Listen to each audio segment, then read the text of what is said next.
Russia's war with Ukraine has raged for more than 4 years and has killed hundreds of thousands on both sides. It's a David and Goliath battle that most thought Ukraine could never win. But is Kyiv starting to gain the upper hand? Even EU Foreign Policy Chief Kaja Kallas says the dynamics of the war are changing in Ukraine's favor. EU defense ministers are meeting today to discuss how to further support Ukraine. Through the fog of this war, it's difficult to say who's winning and who's losing, as the conflict stretches well into its 5th year. But many experts and think tanks believe Ukraine could be turning the tide in its favor, and EU politicians agree.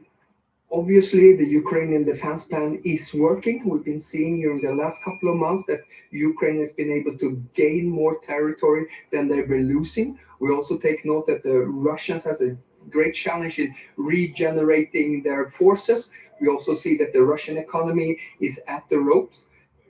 Ukraine has increased its use of long-range drones to penetrate deep into Russian territory. Kremlin watchers say that was the main motivation for the downsized World War II victory celebrations on May the 9th.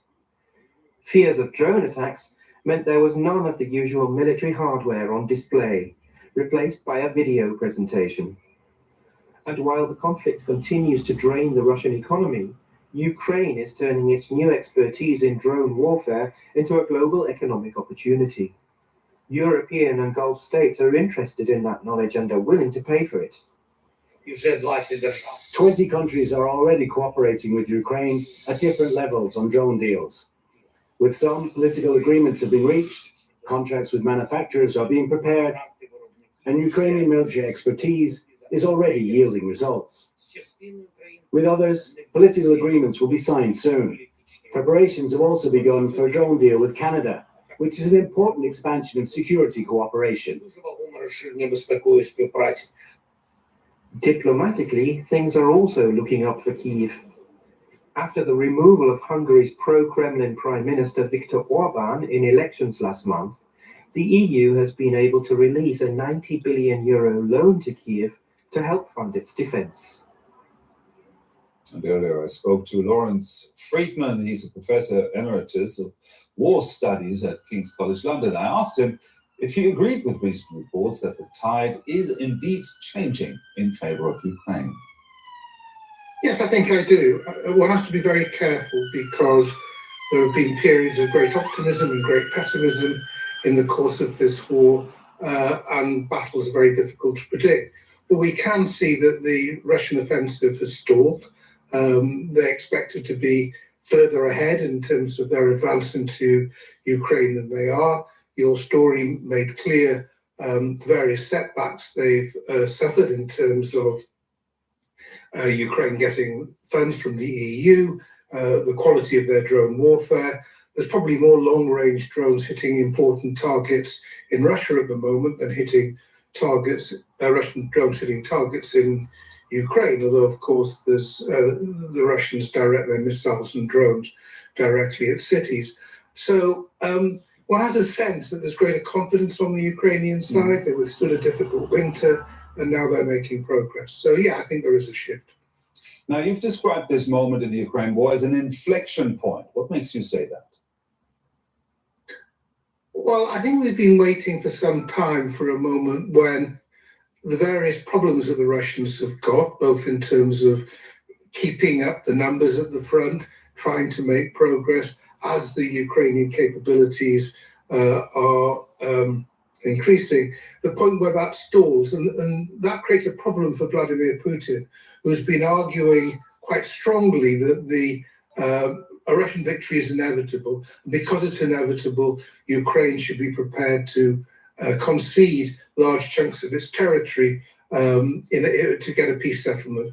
So why I think this is changing is that argument is becoming much harder to make now. In a sense, just to conclude, in a sense, if he wants a ceasefire, he has to have it at least on the line of contact as it is, not where he would like it to be. Now, in the early years of the war, we all remember that Ukraine constantly complained, and rightfully so, it wasn't getting enough weapons support. Has that changed fundamentally? Well, what's changed as Ukraine is building a lot of its own weapons? It's now, again, as your story made clear, a world leader in the development of drones for all sorts of purposes. So in 2022, it was very dependent upon support from outside.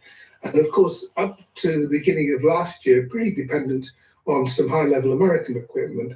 It sort of weaned itself away from that and now produces well over half, 60% or so of what it needs. So I think that's been the most important shift. And what is also the case is what it develops is now very much geared to the demands of the battlefield.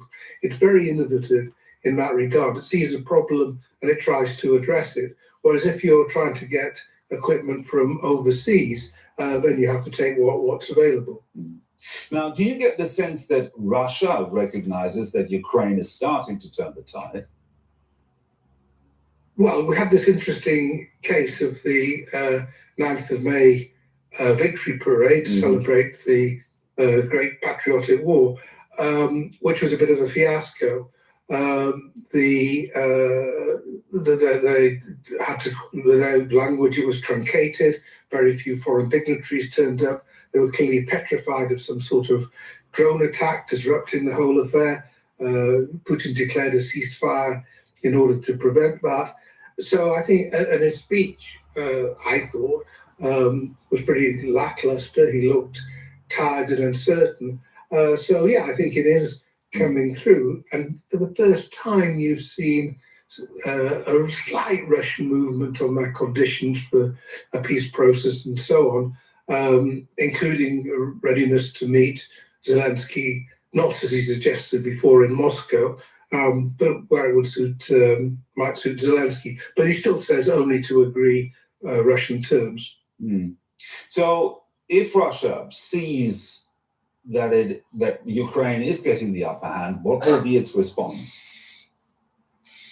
I think what you'll see Russia trying to do is to persuade Trump, who's obviously somewhat preoccupied with Iran at the moment, to return to this and push hard on what the Russians thought the Americans had agreed to, which is that Ukraine should hand over the rest of Donetsk. Because I think there'll be a degree of urgency on the Russian side, and they may have to accept something less. But the problem is that Trump, who's always a bit distracted, is even more distracted than usual at the moment. But there are signs that his sort of all-purpose negotiators, Steve Witkoff and Jared Kushner, are going to visit Moscow. They've never managed to visit Kyiv, but they seem to be seeing if there's potentially some movement there. But Putin will have to make concessions because Ukraine doesn't feel at the moment that it has to make any big concessions. So,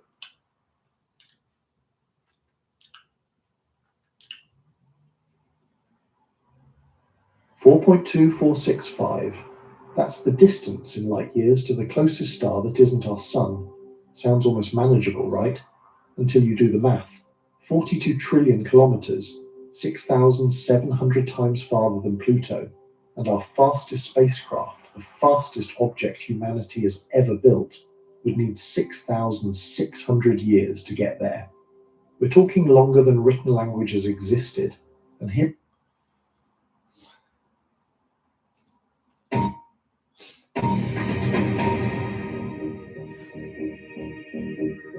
Hello, I'm Geetha Kurumurthy. This is the Iran War Today, our daily briefing, bringing you up to date with all you need to know on day 74 of the US-Israel war with Iran.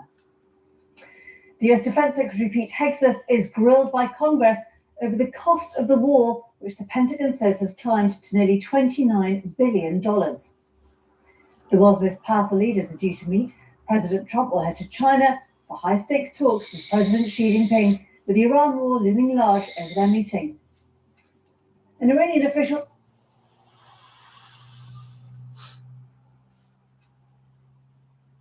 Today, Antarctica is a place that defies life.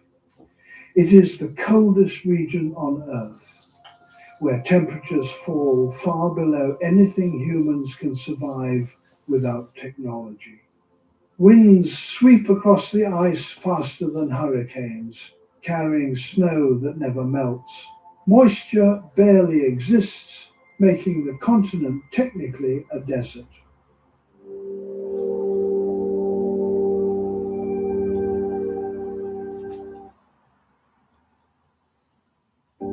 From space, it appears as a smooth white shield at the bottom of the planet, reflecting sunlight back into space like a mirror.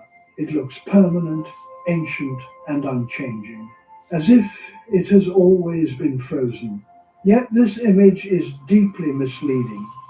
Beneath nearly 3 kilometers of ice lies a different world. Not a metaphorical world, but a literal one. Forest soil, river sediments, pollen grains, even the remains of animals. These discoveries were not found in theory or speculation. They were recovered by drills pushed through the ice and by rock exposures along the coast where glaciers have scraped the land clean. Every layer scientists uncovered carried the same message. Antarctica was once alive. To understand why this is shocking, one must consider the continent's present position. Antarctica sits directly on the South Pole. For half the year, it receives constant sunlight, and for the other half, it receives none at all.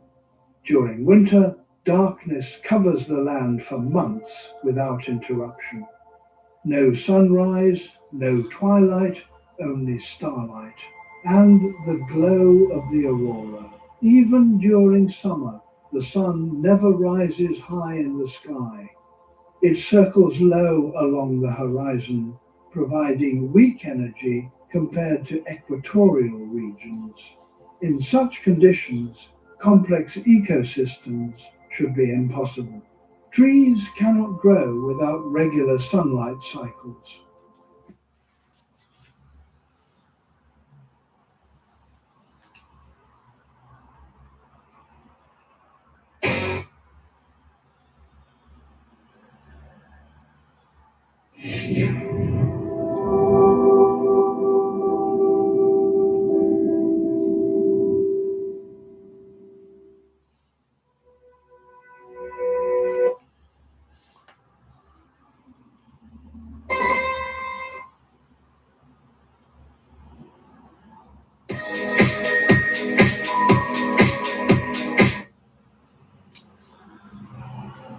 There are islands in the United Kingdom that do not appear on your holiday brochures.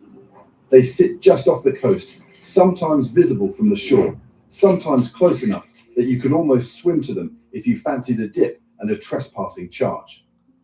And yet nobody goes there. Not tourists, not hikers, not fishermen, not even the particularly adventurous type who thinks waterproof trousers and a thermos make them an explorer.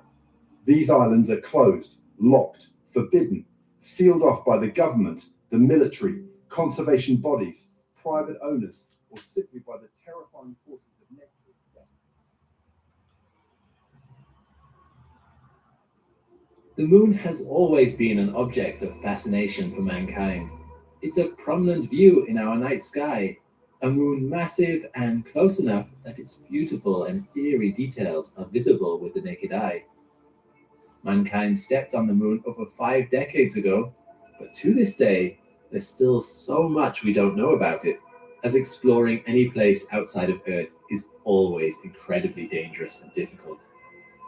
While the moon seems like a very different place from Earth, there's one thing that excites scientists about future colonization prospects.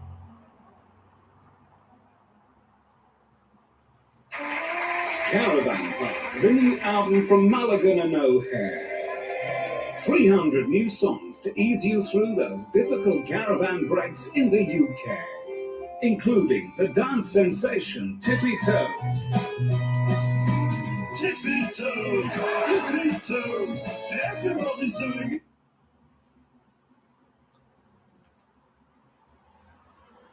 Double Team is the Jean-Claude Van Damme mega hit movie that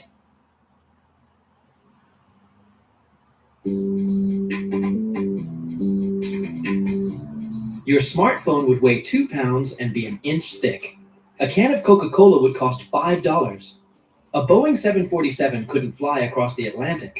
It would run out of fuel halfway there, all because of one metal humans didn't discover until 1828 and couldn't mass produce until 1886.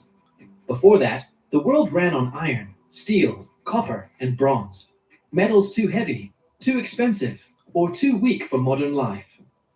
Today, we're going inside the factory in New York where this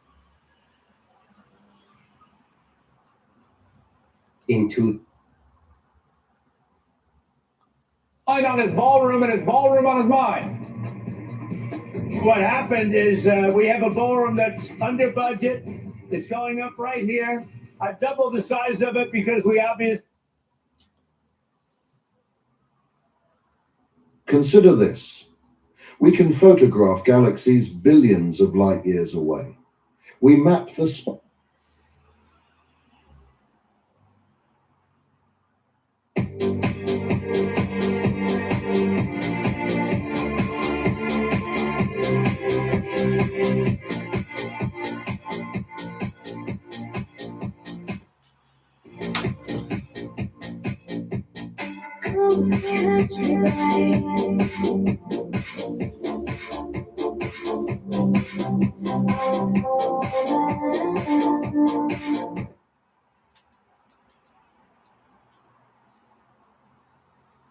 Alright, so we're at this spot because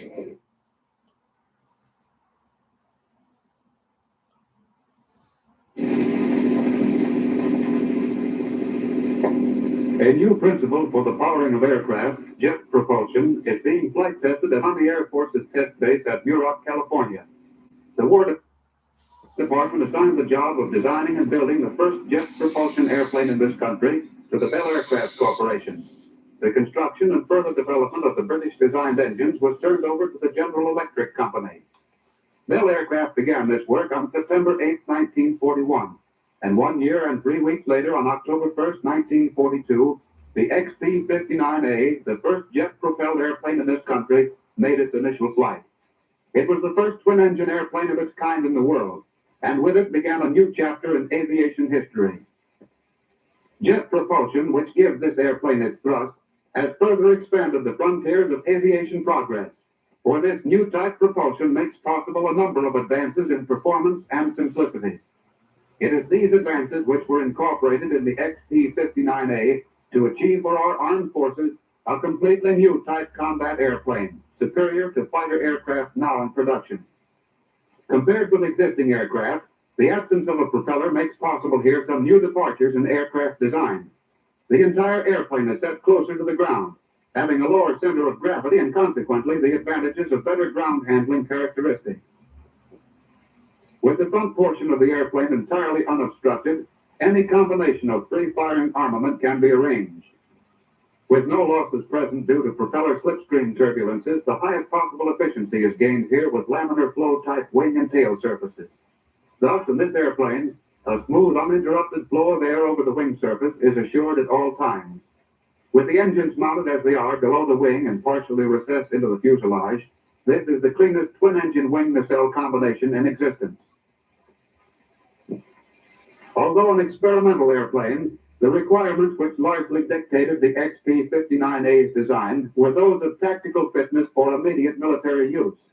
The unit wing loading was designed extremely low, 25 pounds per square foot, for the sake of greater maneuverability at high altitudes. The upswept tail arrangement was determined by the location of the propulsion unit to assure a clean jet stream.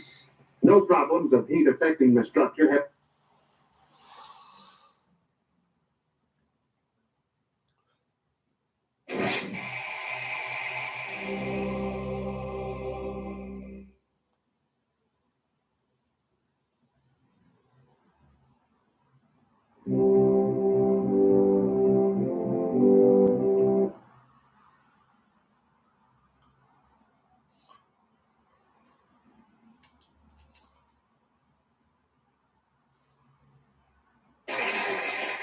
All right, Alex says he hopes his girlfriend accepts his apology. All right, Alex says he hopes his girlfriend accepts his apology. Alex, what's going on? I'm here to tell my girlfriend the truth, and it's that I cheated on her. Oh. Yeah. Why would you do that? She has a lot of problems. Yeah. Her attitude, for one, she doesn't care about anything but herself. She's lazy. Then why is she your girlfriend? Because you know what, I care about her. I do care about her, but sometimes we mess up. What can you do? Everybody makes mistakes. She makes mistakes just like I do. Yeah. And it started off with her friend Cece, who decided to come over to my house. She was gonna pick up a phone charger, and when she did, she come into the other room, and I was watching TV, and she was talking about her hair. She just got her hair done. I was like, oh, okay, it looks nice. So I started playing with her hair a little bit. Oh. And, she was feeling a little tense. Gave her a little back rub, and we had sex. Now, how long have you been with your girlfriend? I've been with her for a year. And you love her? I do. Regardless of what I say, I do. Okay. So you love her, but this time you slipped up and you I had did. sex People with her. slip up. Have you had sex since with her? No. So it was No, a I one haven't. time. It literally was a one-time thing. Basically, yeah. And we told each other we was gonna bury the hatchet. We're not gonna we're not gonna talk about it. We're gonna keep it on the down. Well, this is a good place to keep it quiet. Absolutely, yeah. And so 2 weeks later, she decides to come back to the house. My girlfriend invites her over, watching a movie. My girlfriend leaves to go to the bathroom, and she comes back, and it's like she did a 360. She comes in and starts telling me, "Oh, I knew that you cheated on me. Why'd you cheat on me? Why'd you lie?" And I was like, "What are you talking about? Like, you come in at me like this?" Yeah. And I'll tell you, she's crazy. She's a redhead. I apologize. I don't mean to offend anybody, but redheads are nuts. They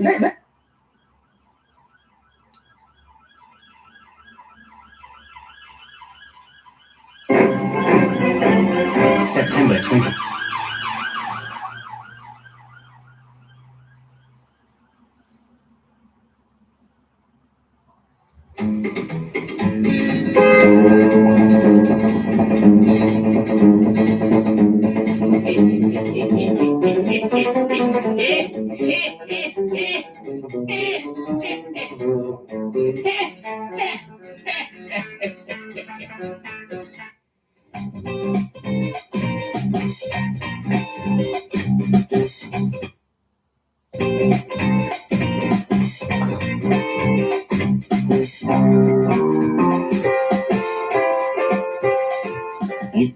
I told Bill if they move my desk one more time, I'm quitting. I used to be over by the window, and they moved me 3 times already this year. And if they do it one more time, I'm mad at them. I used to have my own stapler too, and then when I moved back, they make.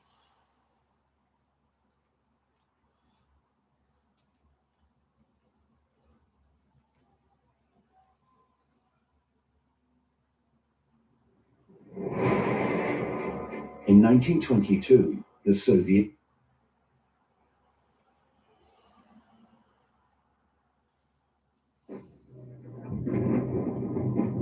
A relentless green ocean stretches across South America.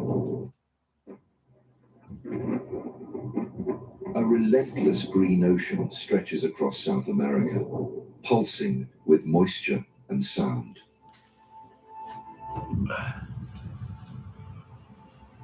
Rumbling thunder rolls through the distance, shaking the canopy.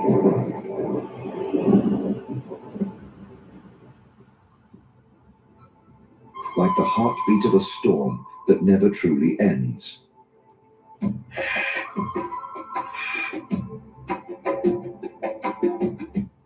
Beneath the swelling clouds, 2 unblinking eyes break the surface. Ancient, patient, ready. No matter the hour or the rain.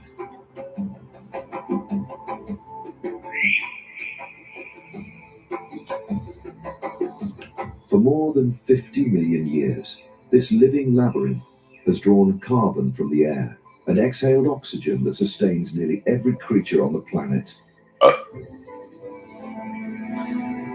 Each leaf a solar panel.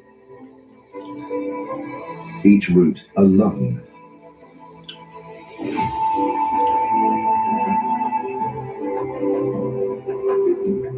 Together, they form the most powerful biological engine on Earth. The Amazon.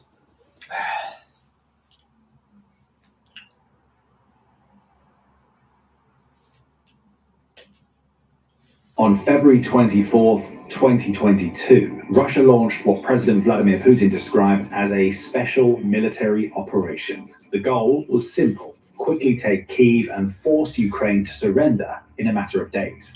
But that's not what happened. This is how the invasion began, hour by hour, and how Putin and the Russian army's plan fell apart almost immediately. Day 1. 0200 hours, Kyiv local time. American CIA stations hidden in underground shelters near the Belarusian and Russian border and running coordination with Ukrainian intelligence start to see a dramatic increase in Russian radio and cellular activity. United States Secretary of State Antony Blinken makes a stunning public announcement. Russia will invade Ukraine. It's no longer a question of if, but when. In Ukraine, territorial defense units have already been mobilized, though many criticize the delay in activation in the week prior. 0300 hours. The United States warns the UN that the Russian invasion of Ukraine is imminent. In Kyiv, Russian special forces are discovered and attacked by Kyiv civilians, police, and military personnel. Russian special forces suffer extreme losses and are largely forced to abort their objectives. 0400. Explosions are reported along the border with Belarus and in the Ukrainian east. US satellite and human intelligence confirms preparations for a massive air assault coming from Belarusian and Russian airfields. Indications are that the Russians will attempt to seize key airports outside Kyiv with helicopter assault forces and then begin to rapidly fly in reinforcements using traditional airlift. 0500. In the northwestern Black Sea, Russia declares a complete prohibition on maritime traffic. The Russian Federal Agency for Sea and Inland Water Transport then declares a suspension of all maritime traffic in the Sea of Azov due to anti-terrorist operations underway by the Black Sea Fleet. Vladimir Putin then appears on national television, announcing the start of a military operation in Ukraine.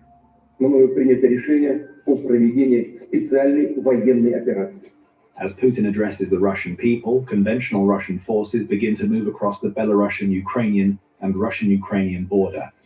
Ukrainian forces do not contest most of these incursions, opting instead to utilize the terrain and lay ambushes for the slowly invading columns. This strategy appears to work, as somewhere in North Ukraine, a territorial defense soldier lines up his sights on an interloping Russian helicopter. The American-made Stinger utilizes a battery coolant unit and pressurized argon gas to cool the seeker to extreme temperatures, making the infrared signature of the helicopter stand out in the cool sky like a blazing sun. The missile then uses infrared and ultraviolet sensors to lock onto its target. The Russian Ka-52 attack helicopter automatically fires flares once it detects it's been locked on, but the missile seeker isn't fooled and smashes into the upper rotor assembly, sending the helicopter spiraling to the ground. Meanwhile, Russian electronic warfare assets launch a comprehensive campaign against Ukrainian assets. Air defense radars are significantly degraded, as are radio communications.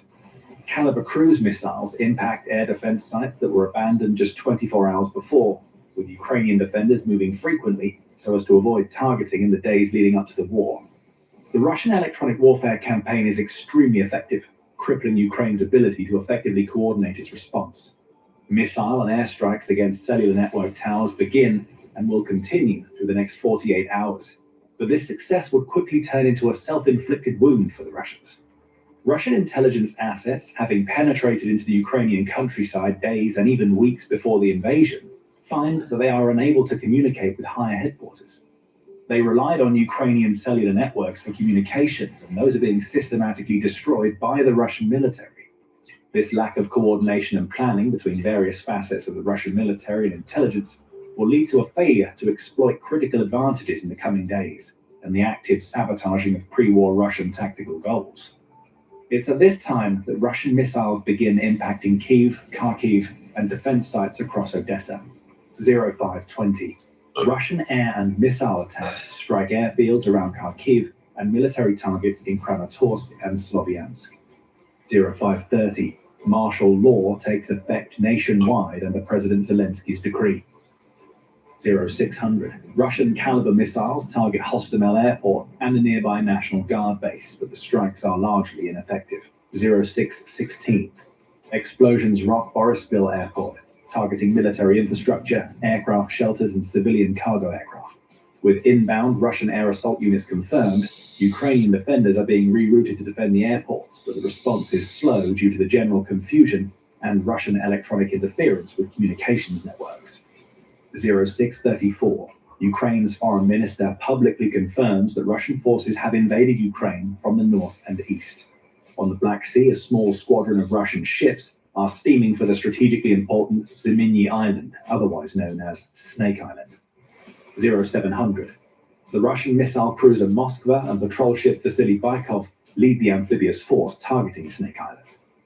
The island is strategically important for control over the northwest portions of the Black Sea and the approach to Odessa, a critical trade port for Ukraine that allows it to access global markets.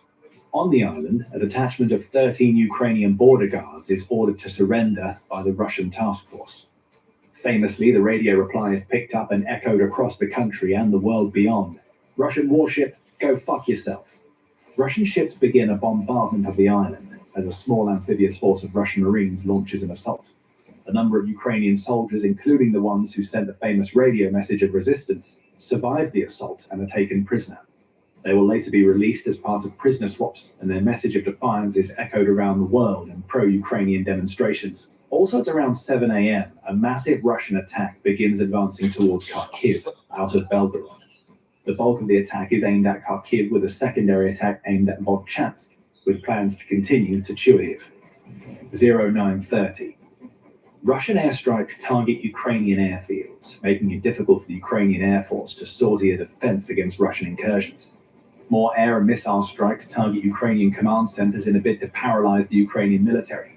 Russia is mirroring US strategy during both invasions of Iraq. However, due to a lack of coordination, capabilities, and training, the Russian strategy is partially ineffective. The Ukrainian Air Force will survive the day and rally to push back Russian attack aircraft from the heart of Ukraine. Russian aerospace forces are facing unexpectedly stiff resistance. The missile campaign against Ukrainian ground defenses has been largely ineffective due to them moving out the previous day's positions. A lack of post-strike damage assessment capabilities means that it can take days or a week or more for Russia to confirm if a strike has been successful or not, by which time the target is either heavily defended or no longer in its last location. This is in comparison with the average 15 to 30 minute capability of US air forces. Some within the Russian VVKO are expressing doubts about their capability to mirror a US-style air campaign. Public reporting varies, but as many as 4 attack aircraft may have been downed by Ukrainian defenders in the opening hours of the war. Further, Russia's electronic warfare was actually too effective. In their rush to jam Ukrainian signals, they failed to coordinate their own frequencies. Without this coordination, Russian jamming units accidentally blinded their own radios and radars, effectively.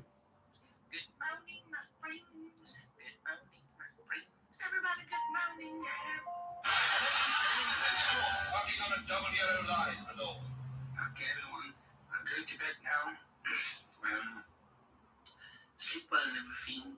Have a nice day. I'll see you tomorrow. We'll conclude the tidying, and then we'll move on to the kitchen. Okay, everyone. Thank you, Terry. That's very sweet. Thank you, Terry.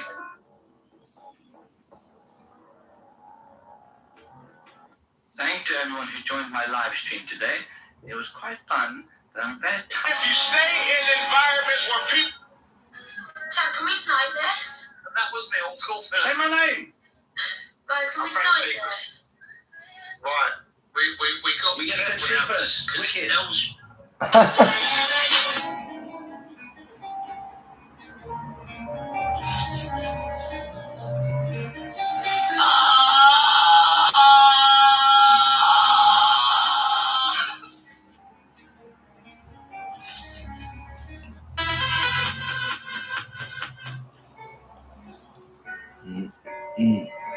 Wonderful music. Look.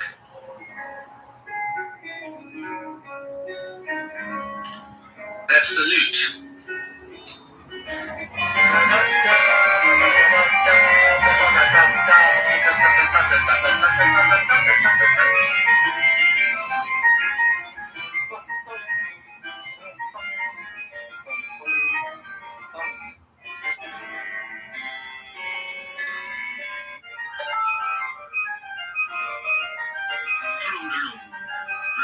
That's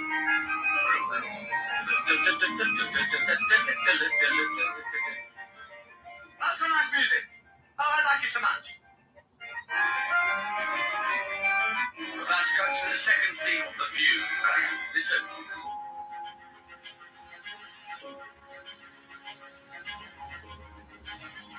Good morning, my friend. Good morning, everyone. How are you doing? Have some bread with it. Come on, my friends. Good morning, my friends. Good morning, my friends. Good night, everybody. Everybody, good night in a way. Who can...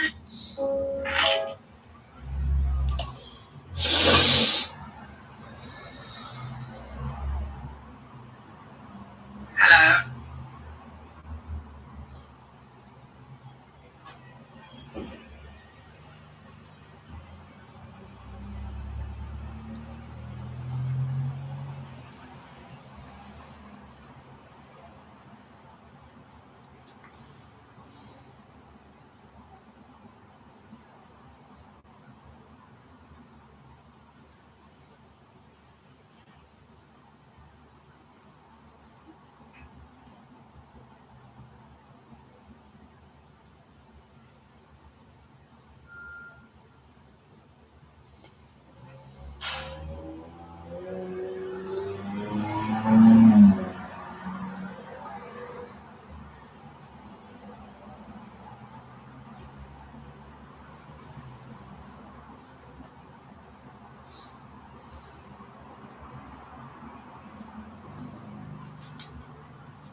What do you think about it?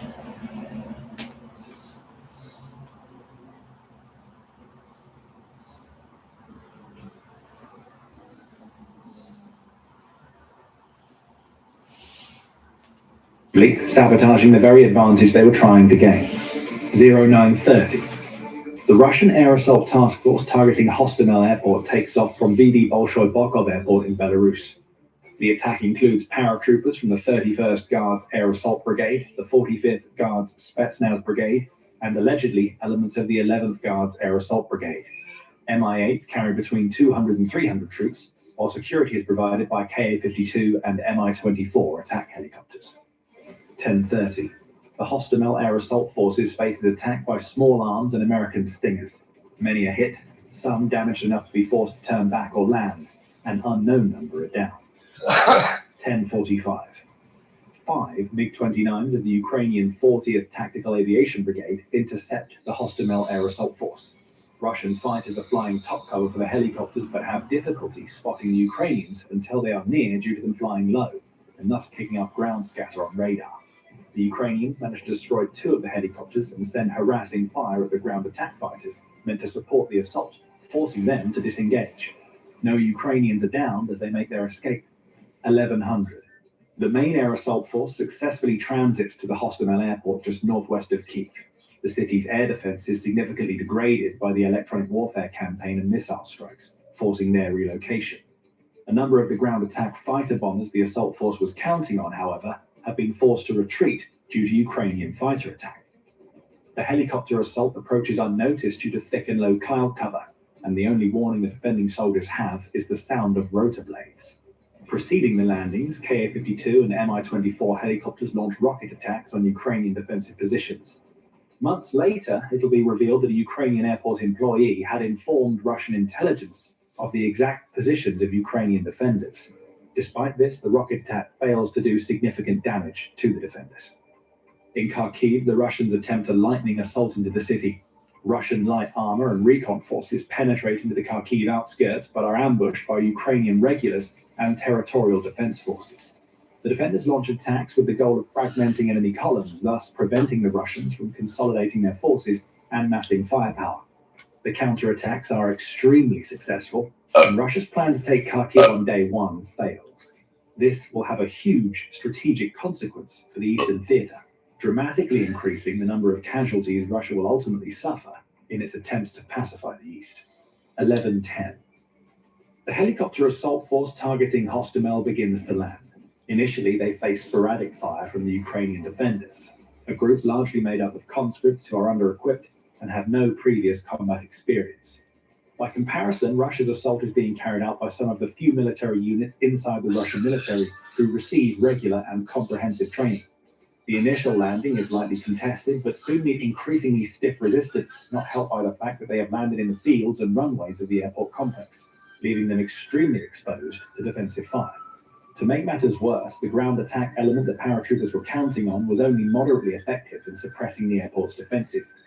The defenders rally and resistance stiffens significantly, leading to large casualties among the attacking paratroopers. 1200 hours. Additional Russian paratroopers have successfully landed, allowing them to disperse across a wider area of the airport. Ukrainian defenders begin to run out of ammunition and are forced into retreat. With the capture of a final group of defenders in the northern sector of the airport, the assault is successful. A flight of 18 Ilyushin Il-76 airlifters receives clearance to continue its route to the now captured airport. The big cargo aircraft are carrying hundreds of troops and heavy vehicles, including tanks. The Russian plan is to create an air bridge into the heart of Ukraine and rally out of the airport to capture Kyiv after linking up with the attacking force heading south from Belarus. It's strategically ambitious and, if successful, will end the war within 72 hours. 12:30. In the east, Russian forces and their Donbass proxies push west out of Donetsk and Luhansk. Their objective is to break through Ukrainian trenches and secure a pathway to the heart of the country. However, here they face Ukraine's most seasoned defenders, in constant conflict since the 2014 invasion. Ukraine's defensive trench lines repel numerous assaults, proving significantly more difficult to break than Russian military planners had overconfidently estimated. Up until now, Ukraine's forces had faced largely irregular Donbass separatists and small Russian special forces groups. It was expected that the full might of the Russian war machine could grind these defenders under the treads of thousands of armored vehicles. But forward-thinking Ukrainian planners had ensured their defenses were sufficient to face a massive armored attack. And with the aid of Western anti-tank weapons, they took a catastrophic toll on Russian vehicles. 1300 hours. Civilians begin to evacuate from northern and eastern Ukraine, fleeing the advancing Russian armies. This complicates logistics for the Ukrainian military, which must navigate roads clogged with fleeing civilians. 1500. Russian forces engage Ukrainian defenders inside the Chernobyl exclusion zone. 1600. Russian troops at the Hostomel airport have been under sporadic attack by Ukrainian military forces and armed civilians. The 3rd Special Purpose Regiment is rushed to northern Kyiv as preparations are made for a counterattack. They are joined by the 72nd Mechanized Brigade, who begin an assault to clear the Russians before the cargo aircraft can land.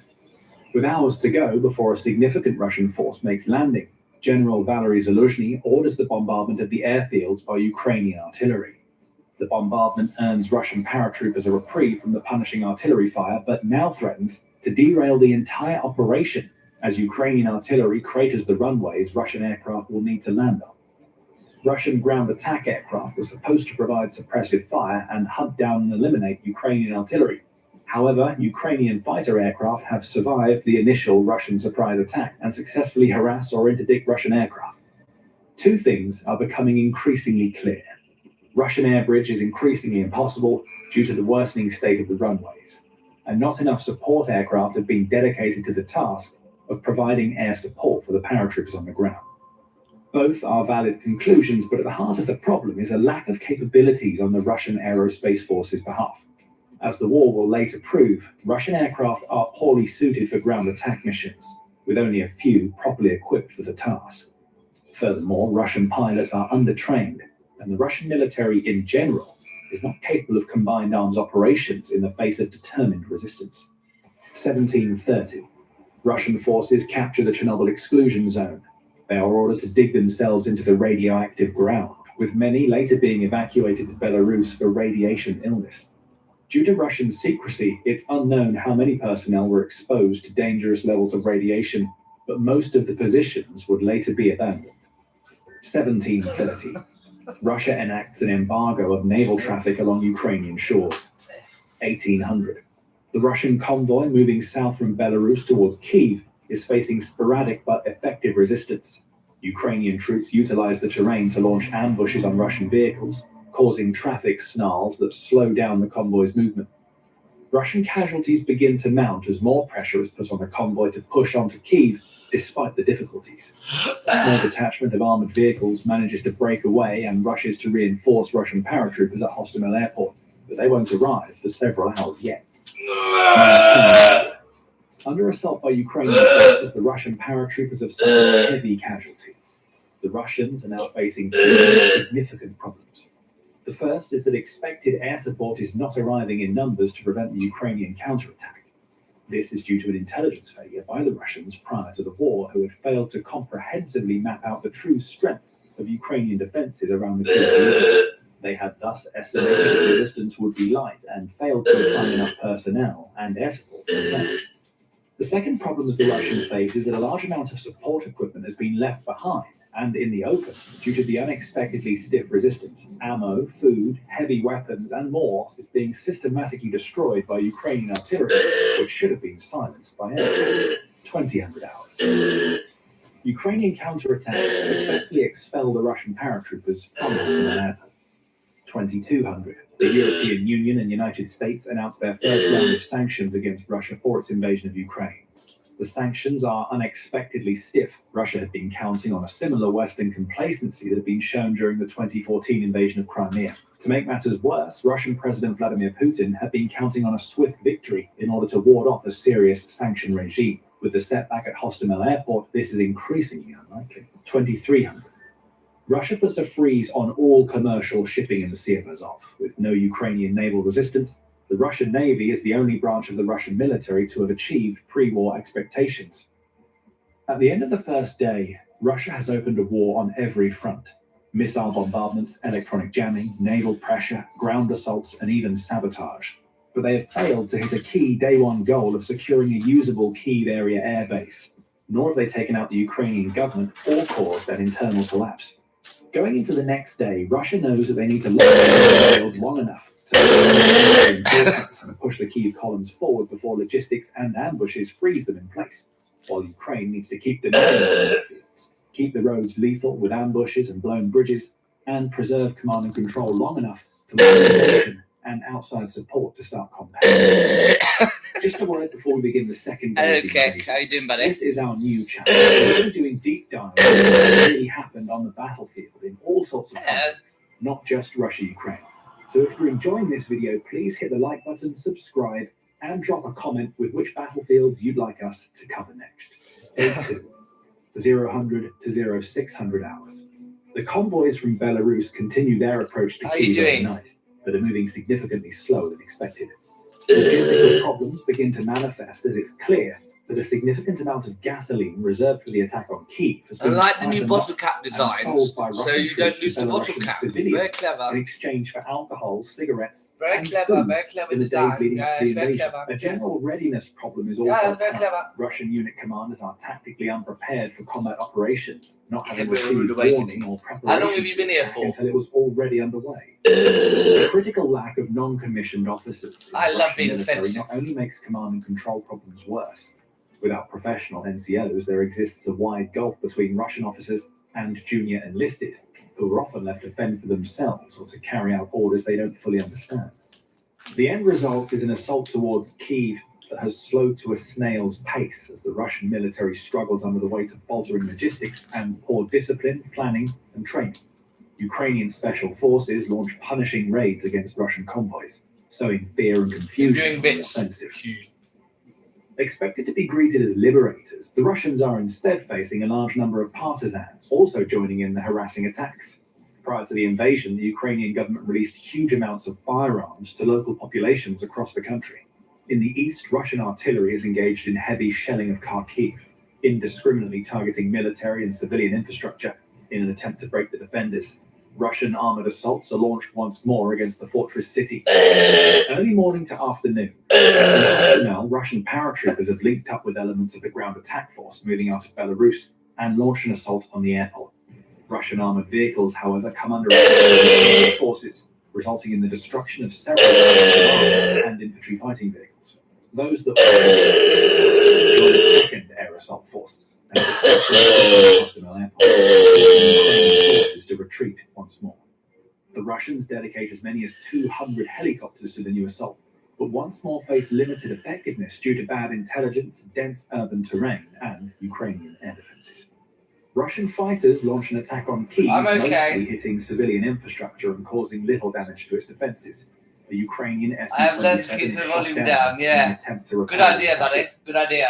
Ukrainian fighters are largely equipped with radars and missiles a full generation behind their Russian counterparts, putting them at a big disadvantage in air-to-air combat. On the ground, Russian infiltrators dressed in Ukrainian uniforms enter Obolon, northern Kyiv. Their goal is to take the building housing Ukraine's parliament. However, they are quickly discovered and destroyed by Ukrainian troops. Ukrainian militias are organized across the Kyiv region and take active part in defending from Russian attacks. Civilian volunteers fashion thousands of Molotov cocktails in anticipation of a Russian penetration of the city's defenses. Per Ukrainian intelligence, sympathizers within the Russian FSB who opposed the invasion leaked intelligence on a special unit of Kadyrovites moving into the outskirts of Hostomel. Claiming to be elite troops of the Chechen strongman Ramzan Kadyrov, the convoy consists of an estimated 1,500 fighters and heavy equipment. Their task? The assassination of Ukrainian President Zelensky. In Kharkiv, Russian light infantry and some support vehicles successfully infiltrate the city's outskirts. The soldiers are confused when they are met by crowds of angry civilians. They had been told that they would be greeted with flowers as liberators. Civilian protests managed to significantly slow down Russian convoys, allowing Ukrainian defenders time to reconstitute. Launching counterattacks across the city's outskirts, they managed to stop the incursion into Kharkiv. Evening. Russian forces have recaptured Hostomel Airport and now man security checkpoints throughout northern Hostomel. The runways, however, are deemed too badly damaged by Ukrainian artillery and sappers to safely accept cargo aircraft. The Russian air assault has failed in all of its goals. Along the Donbass axis, Russian troops make incremental gains across the Avdiivka, Horlivka, and Popasna axis. Resistance is stiffer than expected and better organized than had been planned for. So what are you doing today? Russian Doing military anything planners had good? expected to be over 100 kilometers into Ukraine by now, and have not properly prepared for a long-term grinding campaign. Despite these setbacks, Russian forces in the south begin to link up with those in the southeast. A major offensive against the strategically important city of Mariupol begins to take shape. The Ukrainian government publicly admits the risk of Mariupol becoming cut off by the advancing Russian attack. As night falls, it's becoming increasingly clear that Ukrainian traitors Are you doing anything have cool taken today? measures to aid the Russian offensive. From relaying intelligence Kettle's to on. Ukrainian troops That's a moving good to news. support That's a operations, good news. the traitors Yes, are you need to either turn the kettle on. ideologically or Yes, financially think about it. Yes. Civilian partisan groups begin systematic hunts for these traitors and Russian infiltrators as vigilantes and spikes across the country. At the end of the second day, Russia is still advancing in places, but the war hasn't gone the way it needed to. The push toward Kyiv is slowing into traffic jams and supply problems. And even when Russia regains ground around Kyiv area airfields, it still can't reliably turn them into a usable air bridge that floods in heavy troops and equipment. So the quick win window is closing.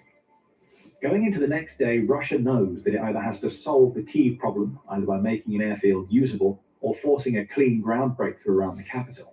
And at the same time, stabilize its logistics so the columns don't stall and get picked apart, while Ukraine needs to keep the air bridge dead, keep hitting fuel trucks and stuck convoys, and hold the key cities long enough for reinforcements and international support to accumulate and harden the defense. Day 3. Russian forces moving south from Belarus are beginning to devolve into a quagmire. Roads are choked with traffic due to poor traffic control measures by Russian troops and shortages of gasoline. I'm going and to food, return with by troops selling shoes. both while in Belarus, Like beginning to take an I got operational the toll.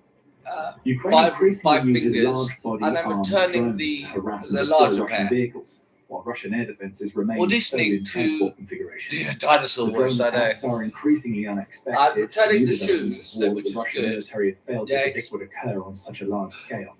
To counter the large body Let's get drone £100 threat, back. Russia expected to rely on the same tools it uses to prevent large-scale Ukrainian air attacks, fighter cover, and ground-based air defenses. Yet the drones fly low and slow, making them difficult to detect by airborne radars, and Russian fighters are finding Ukrainian airspace increasingly hostile due to unmolested air defenses. Russia lacks a dedicated DED, or destruction of enemy air defenses capability similar to the US's, and instead relied on missile attack and special forces to neutralize Ukraine's massive inventory of Cold War air defenses. While the US uses a rapid hunt and kill cycle to physically destroy radars and launchers in minutes, Russia's doctrine is less aggressive, often settling for soft kills that merely suppress or jam signals temporarily. But Ukraine's high mobility, along with poor planning on Russia's part, has led to the vast majority surviving the initial attack, and now they're being reconsolidated, closing off increasing amounts of Ukrainian airspace to Russian aircraft. Among Russia's aerospace forces, there's a growing reluctance to fly deep inside Ukrainian territory. To make matters worse for the Kyiv offensive, several key bridges have been destroyed by Ukrainian defenders. These were expected to be rapidly captured and secured by special forces, but Ukraine's own special forces have made this difficult, if not impossible, in most cases. Ukraine's special forces launched constant raids against Russian convoys using Western anti-tank missiles to greater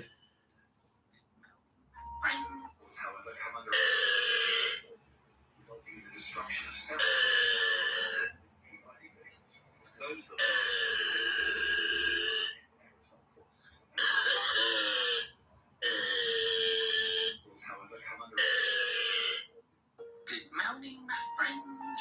Good morning, my friends. Good morning, my friends. Good morning, my friends.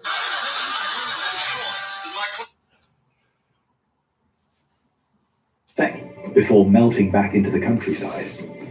Sometime in the morning of day 3, Russia attempts to reopen an air bridge into Kyiv by assaulting the town of Vasilkiv and the nearby military airfield. Weathering heavy anti-air fire, Russian paratroopers managed to land in number outside of Vasilkiv and begin marching on the airfield. The Russians are joined by sleeper agents planted in the town in the months before the war. They run straight into the waiting 40th Tactical Aviation Brigade, however, and are forced into retreat. The second attempt to establish an air bridge into Kyiv fails, and Russia is at last forced to abandon the plan in its entirety. It's clear now that the 3-day plan to overthrow the Kyiv regime has failed, much to the global embarrassment of Russia, who in its attack had been making a clear parallel between its own capabilities and those of the United States of America. Russian forces successfully assault the Kyiv hydroelectric power plant, but take significant losses in the attempt. They will hold the plant for just 24 hours before being repelled the following day. Ukrainian special forces locate and target the Kadyrova detachment tasked with the assassination of President Zelensky. One group is headed off and destroyed on the outskirts of Kyiv, while UAVs spot 2 additional concentrations of Chechen troops. Ukrainian National Guard and Alpha Group special forces assault both Chechen formations, inflicting significant losses and forcing them into retreat. In the east, Russian forces concede that a blitzkrieg into Kharkiv is impossible. The Russians shift tactics, no longer sending light infantry and recon forces into suicidal charges in attempts to create pathways into the city. Instead, Russia begins to deploy its forces in order to surround and isolate the city, while relying on its historic tactic of bombarding civilians inside the city itself with long-range artillery. Despite this, Ukraine remains in firm control of the strategically important city. In the Donbass region, Russian advances continue, but the expected collapse of the Ukrainian military does not materialize. Outside Mariupol, Russia's offensive picks up steam. It's now become clear that taking Kyiv is increasingly unlikely, and focus shifts to the seizure of Mariupol. As a major industrial hub, Mariupol is strategically and politically important, but of greater import to the Russian war effort is the ability to save face by seizing it. In 72 hours of fighting, the globally broadcast expected 3-day victory shows clear signs of not materializing. If Russia can seize Mariupol, it will help the nation save political face. By the end of the day, the northeastern Russian offensive is 19 miles from the center of Kyiv, but is in increasingly poor logistical state and combat capability due to poor planning and incessant Ukrainian attacks. Russian planners are forced to accept that Kyiv is unlikely to fall anytime soon and begin preparations for a more traditional ground campaign against the city. They have the hardware in place, but it's hopelessly mired in a growing traffic jam that will soon become legendary among the history of modern warfare. And that's the real end of day 3 picture. Russia has reached striking distance of Kyiv, but not control of Kyiv. The blitzkrieg maths is gone. Too much road, too little fuel, too many ambushes, and no clean air bridge to reset the tempo. So the war pivots from a sprint to a grind. From here on, every mile toward the capital has to be paid for the old-fashioned way, with slow advances, heavy artillery, and siege logic, while Ukraine's entire strategy becomes keeping those columns stuck, bleeding and disorganized long enough for the defenders and the outside support behind them to turn time into a weapon. Where does it all end? As of the time of this video, 4 years after it began on February 24th, 2022, the answer is still unknown. Thanks for watching, and just as a reminder, this is our new channel where we do deep dives.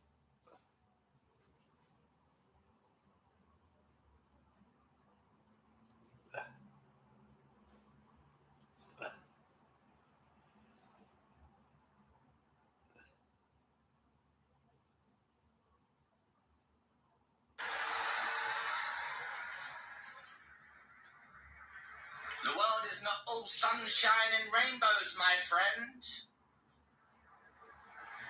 I grew up on a farm. Think about that.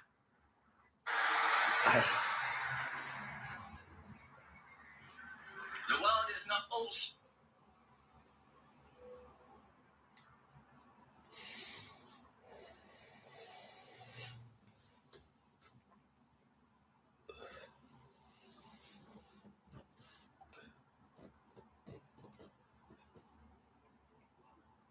I bet you think I'm soft, don't you?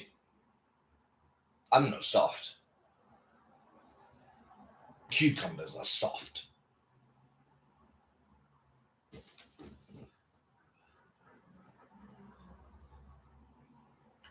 I bet you think I'm soft, don't you? I'm not soft.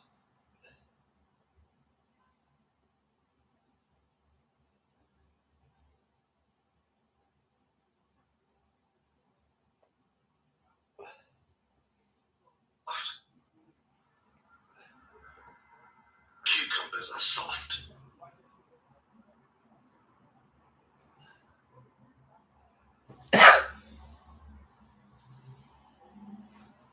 Into what actually happened on the battlefield, Russia, Ukraine, and beyond.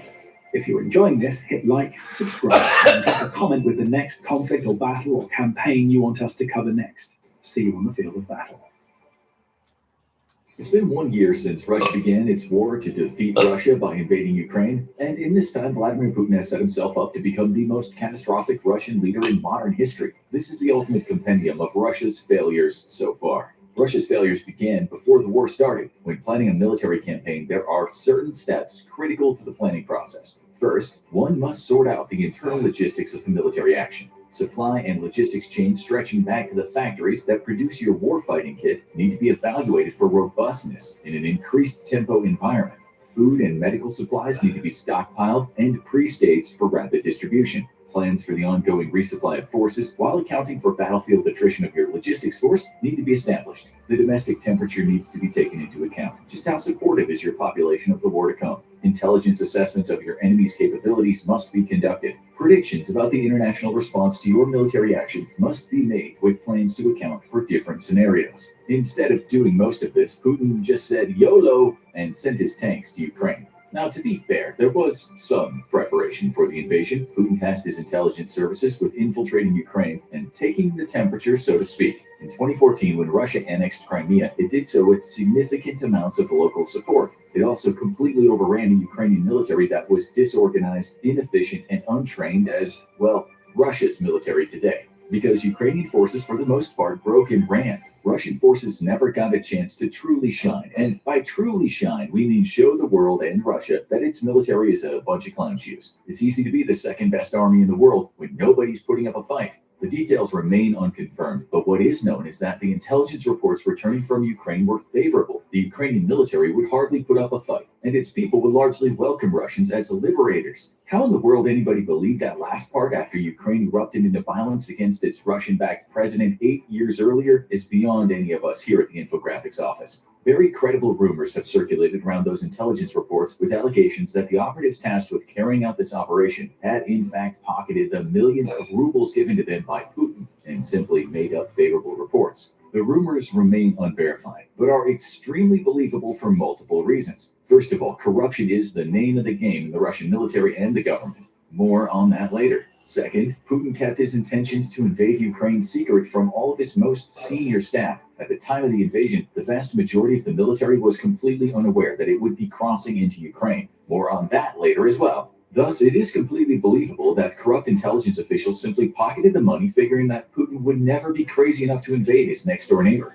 Shortly after the invasion, Sergei Beseda was put on house arrest. By April, he was in prison. His deputy was also placed under house arrest, and rumors are several other intelligence officers had been imprisoned. Not only had Putin's intelligence services, whom were feared globally during the Cold War, misjudged Putin, but they had completely misjudged what little intelligence work they had bothered to do. Thus, it came as a surprise to all when Ukrainians greeted Russian invaders with Kalashnikovs instead of flowers. But the pre-invasion fail train doesn't just stop at this station. Because Putin had kept the invasion secret, when the Russian military was mobilized, it did so without taking into account the supply and logistics chains, which would need to be pushing hundreds of kilometers into Ukraine. Instead, units were given enough supplies for a few days. Because the Russian military is basically fueled by corruption at every level, we have verified reports from the very eve of the invasion of Russian soldiers selling gasoline and diesel for alcohol and cigarettes to locals.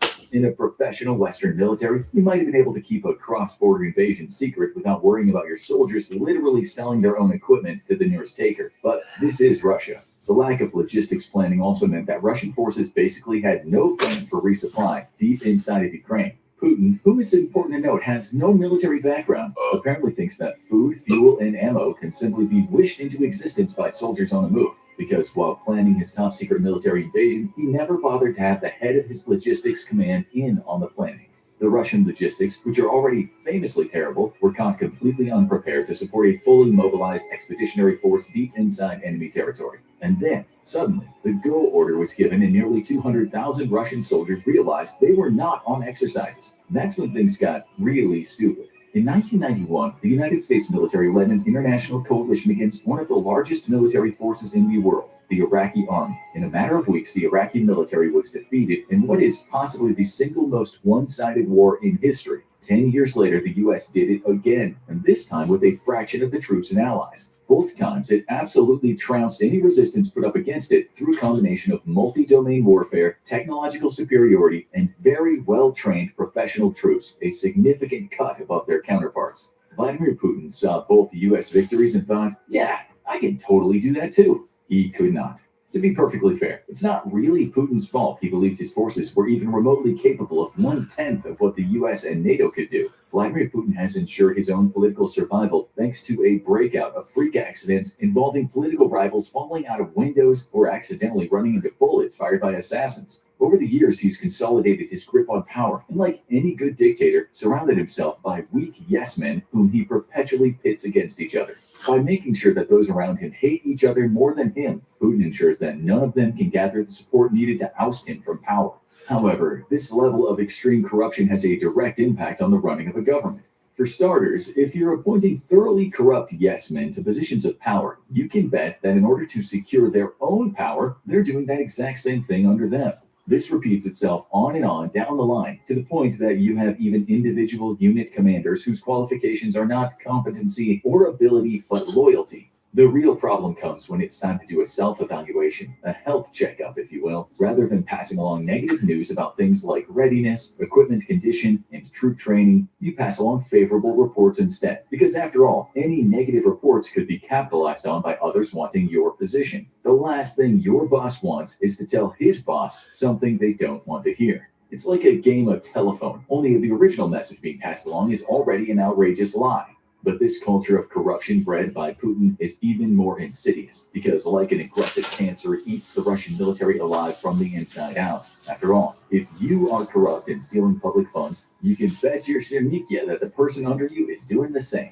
On and on down the chain to the point that conscript soldiers are tearing the wiring out of combat vehicles so it can be sold for cash, under the direct orders of older conscripts who threaten them with beatings if they don't find a way to raise enough cash for them to buy vodka and cigarettes. Those older conscripts naturally are already busy selling grenades and ammunition from the armory.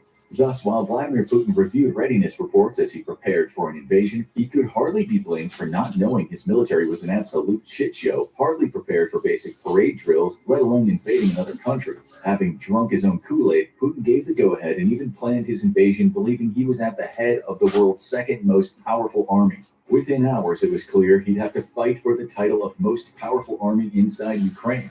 The initial plan was for a lightning strike into Kyiv, with the vaunted Russian paratroopers at the very tip of the spear. They would take key airfields around Kyiv and hold them long enough for Russia to fly in with reinforcements, with an armored thrust south out of Belarus to unmask the attack. Within 3 days, the capital and Zelensky's government would both fall. It was a bold, ambitious plan, a lightning operation to make even the United States envy Russia's capabilities, one that would put Putin in the history books. And it did put him in the history books, just not quite how he envisioned it. Operation Fail Hard and Fail Fast began with a preemptive attack on Ukrainian radar and air defense sites and command and control networks. This is always a good idea before any military invasion. It's an even better idea, however, when you have actual up-to-date maps. In a turn of events that will surprise absolutely none of you, Russian maps were out of date, with many of them going back to the Soviet era. This meant that many modern installations were unaccounted for, or the maps were inaccurate enough that precision strikes, well, weren't. During the Gulf War, the U.S. famously put a bomb through a ventilation shaft of an Iraqi government building. In February of 2022, Russia was lucky if its missiles were hitting the right city. But to be fair, the initial Russian bombardment succeeded in disrupting the Ukrainian air defense network, though this was largely due to the effect of electromagnetic attack and the fact that Ukraine believed it was facing the second most powerful army in the world. Thus, Ukrainian air defenses quickly moved from their positions in a famous tactic known as "don't be where you were when the bombs fall." But whereas the U.S. spent weeks prepping Iraq for invasion the first time and months using special forces and CIA operatives to undermine the Iraqi military and identify targets the second time, the Russian military threw a handful of missiles around Ukraine and called it good enough. This would soon be a disastrous decision. The destruction of Ukraine's air defense network allowed for the insertion of low-flying helicopters carrying hundreds of soon-to-be corpses. The Russian VDV, or paratroopers, are Russia's most elite troops, so celebrated that they even have their own official holiday. No news on what 2023's festivities will look like, considering many of them are now dead. The paratroopers were dispatched to airfields outside of Kyiv, where, supported by attack helicopters and a few combat jets, overwhelmed the initial defenders. The plan was going swimmingly. Reinforcements were loading up on the transport jets, and the VDV had its first actual military victory against a conventional foe since World War II. However, within 48 hours, the VDV would go from proudly displaying the might of Russia's airborne forces on hostile soil to being turned into roadkill. We're not kidding either. According to Georgian Legion commander Mamuka Mamulashvili, when he ran out of ammo, he got into a car. It's the most advanced stealth fighter ever developed, capable of defeating any radar ever invented, and it can kill 10 American F-22 Raptors with just one missile, at least if you listen to the Russian Ministry of Defense. But why is an aircraft the Russians claim is more advanced than the American F-22 and F-35 conspicuously absent over the skies of Ukraine, exactly where it's needed the most by Russian forces? The Su-57 is a Russian multi-role fighter that's Russia's first attempt at a fifth-generation aircraft. It was conceived in 1999 after its predecessor, the Mikoil Project 144, proved to be entirely too expensive to actually put into production. The Project 144 was meant to be an answer to America's own F-22, which was at the time nearing completion and initial operational capability. However, the collapse of the Soviet Union led to an economic crisis, and the project struggled to find adequate funding. The MiG-144 would have its maiden flight in February 2000 and then be canceled shortly after. The Su-57, NATO codenamed Felon, was meant to build upon the successes of the 144 and field a true fifth-generation fighter. By now, the United States was starting to churn out the F-22 Raptor, and Russia had no answer to this critical threat. But almost inevitably, the Felon ran into its own financial difficulties, and a program that was meant to produce a fleet of fighters by the mid-2000s would only deliver its first operational aircraft in 2020. Russia couldn't afford to produce the Su-57 on its own, though, and troubles began early when Russia and India signed an agreement to co-develop the aircraft in September 2010. As the project evolved, however, Indian engineers voiced serious concerns about the aircraft's capabilities and survivability against American fifth-generation fighters. By 2014, India had lost faith in the Su-57 and formally abandoned the program, leaving Russia to finance it on its own.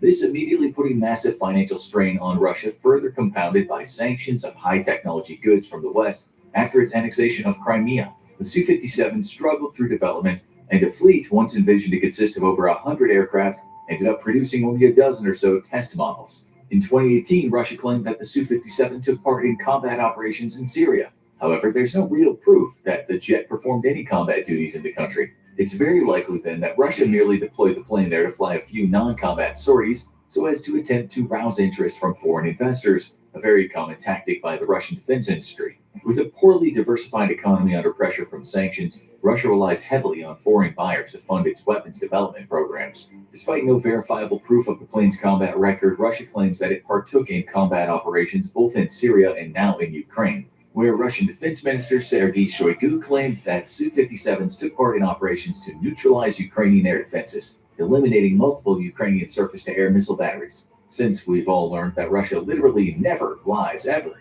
this is an impressive feat for an airplane that's technically still in development. What's more impressive about this claim, however, is the fact that the Su-57 is not even believed by Western observers to be a true stealth aircraft, merely one with stealth characteristics. Observers point to difficulties by the Russians in joining panels of the body together tightly enough to reduce radar return, as well as its glaringly non-stealthy engines. The body of the aircraft is also significantly less stealthy than American counterparts, giving out far larger radar returns from the sides and rear. This, however, is in line with the Russian philosophy of operating aircraft only within the safety of ground-based air defenses. The Russians simply couldn't afford to field an all-aspect stealth aircraft, and thus focused only on frontal stealth. The aircraft also appears to lack another quality of a fifth-generation fighter, data link capabilities. While tests are underway to have the Su-57 speak with a drone companion, this is far from the capabilities of the U.S. F-35, which can operate as a sort of mini air control platform in place of traditional AWACS, speaking with a variety of friendly aircraft and helping guide weapons and planes to their targets. However, the Su-57 does have some design advantages over real fifth-generation aircraft in America's arsenal. For one, it's far more maneuverable than any U.S. aircraft, and this is a big clue to the fact that the Russians know this is not a peer to an American fifth-generation fighter. That's because the super maneuverability is not a design feature of a traditional fifth-gen aircraft, which are designed to operate as assassins, not knife fighters. F-35s and F-22s are built to engage enemy targets from beyond visual range with advanced AIM-120D missiles that have ranges in excess of 90 miles. Not only is this missile range outside the range of most other enemy missiles, but the stealth characteristics of an F-22 or F-35 means that an enemy being fired on won't even be able to detect the stealth fighter until it's much, much closer, estimated at about 3 dozen or so miles. With limited internal payloads of 6 to 8 missiles, stealth aircraft should never be involved in a dogfight. Thus, super maneuverability is only desired if you have reason to believe your aircraft will be forced into dogfights because it's not stealthy enough or has the targeting capabilities to engage in a long-range fight. So while the Su-57 is capable of some truly impressive acrobatic feats, this will be meaningless in over 90% of engagements against an adversary such as the U.S. Air Force. Further giving clues to the fact that the Su-57 is not a true stealth aircraft are its cheek-mounted radars, which allow it to guide missiles to target at far more extreme angles than its American counterparts. This allows the Su-57 to turn further away from its target than an American plane and still maintain a good radar lock. But you only build this capability if you expect your aircraft to have to fight at close ranges where extreme maneuvers are required, or if you expect your aircraft to have to notch or defend against enemy missiles while guiding its own to the target.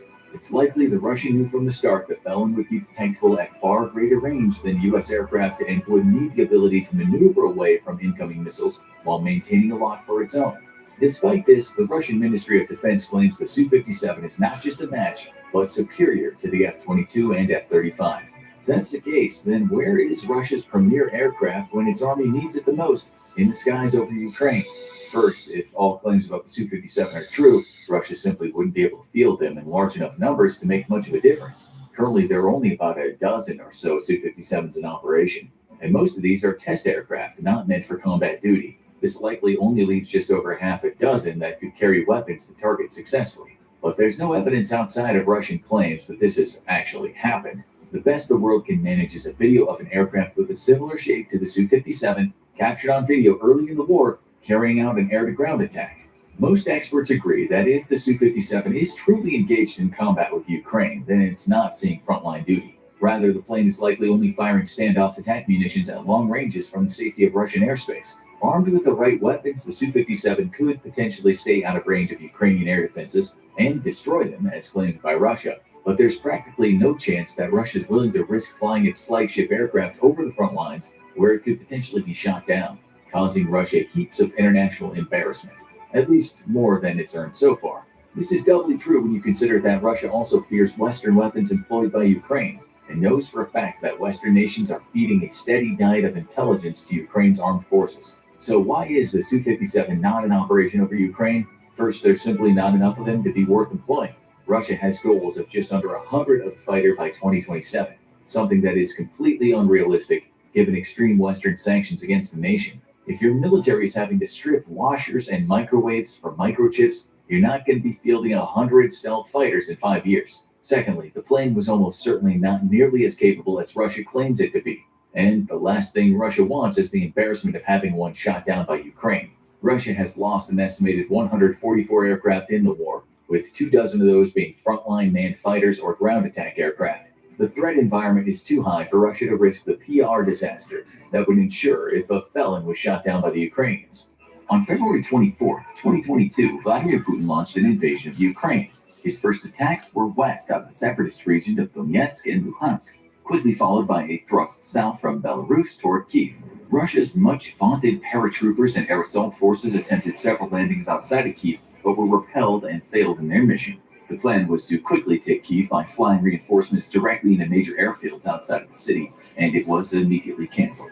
Over the next month, troops pushed north out of Russian-occupied Crimea in an attempt to link up with assaults out of Luhansk and Donetsk. An amphibious invasion of Odessa was greatly feared, but Ukrainian resistance was much stiffer than expected, and the invasion was canceled.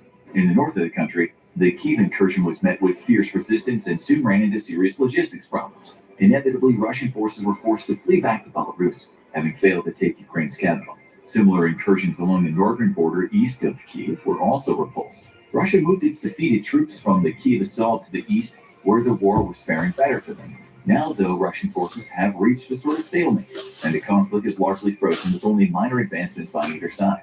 Russia, however, has continued to suffer catastrophic defeats, including the near-total defeat of an entire battalion tactical group outside of Bilohorka, thanks to a well-planned Ukrainian ambush. Kherson, which has been firmly in Russian hands for weeks, is soon to be in dispute with Ukrainian forces making serious pushes toward the city. What Ukraine does when the war is over depends on how the next few months of the war play out. There are two probable scenarios for Ukraine's future and one nightmare scenario that's more frighteningly real than you might realize. But before we look at those scenarios, I have an important question for you. Do you begin every morning by lying in bed and endlessly scrolling through social media looking for news? Maybe you get little snippets of random stories, most of which have literally no relevance to you. If you're like me, then it leaves you feeling unfulfilled, uninformed, and overall it's a terrible way to start off your day. I need to change my routine, which is why I'm so happy I found out about the sponsor of today's video, Morning Brew. Morning Brew is a free newsletter that gets you up to speed on the topics that matter to you in a witty, fun, informative way in just 5 minutes, like why airports have been such a mess lately, why oil prices have been rapidly changing, or that there's a 76 million-year-old dinosaur skeleton about to go up for auction. Of course, it's likely to sell for at least $5 million, so I'll probably be sitting that one out. But unlike the fossilized Gorgosaurus, signing up for Morning Brew is completely free and it takes less than 15 seconds. So whether you're interested in business, finance, or tech, you can become smarter in 5 minutes every day by signing up for Morning Brew at morningbrewdaily.com/infographics or click that link in the description. In the first scenario, Russian forces successfully recouped their losses and pressed their great numbers advantage by flooding the nation with an additional 24 battalion tactical groups and perhaps enacting general mobilization. Russia begins to put serious pressure on Ukraine's military. Inevitably, the massive Russian war machine slowly but painfully crushes all resistance before it. Ukrainian President Vladimir Zelensky has now two choices. First, he can surrender when it becomes clear that further resistance is futile. This will inevitably come at the cost of his own presidency, as the Kremlin will not accept any surrender from Ukraine that doesn't involve the removal of Zelensky as a precondition. This scenario is unlikely, as it would require Russia to generate a significant amount of momentum that it's been unable to generate yet. Only if Russian forces are making advances of several miles or more a day would continued resistance seem futile to the Ukrainian defenders. Zelensky would thus see further resistance as simply a waste of his military's lives. But luckily for Ukraine, this seems completely impossible. For starters, Ukraine has a lot of territory to trade for time. This should be a strategy familiar to the Russians, as it's exactly what they did in the war against Germany, trading miles upon miles of territory in exchange for the time to build up proper defenses. Russia, however, is even more vulnerable to a territory for time strategy than Germany was, as their logistics were already terrible to begin with, and only worsened with the destruction of hundreds of cargo and transport trucks by the Ukrainian and foreign volunteers fighting with them. Drawing Russian forces deep into Ukrainian territory will result in overstretched supply lines and open up opportunities elsewhere for Ukraine to counterattack. Russian losses are severe after only 3 months of fighting, with an estimated 25% of all combat personnel from the initial invasion force now either killed or too wounded to continue fighting. Tank and armored vehicle losses for Russia are so heavy, it's estimated it'll take 2 years to replenish them at this point, and the losses continue to mount. In short, Russia cannot realistically generate the momentum necessary for forcing an early surrender by Zelensky, and pumping thousands of freshly mobilized conscripts into the conflict will in all likelihood only hurt the Russian cause rather than help it.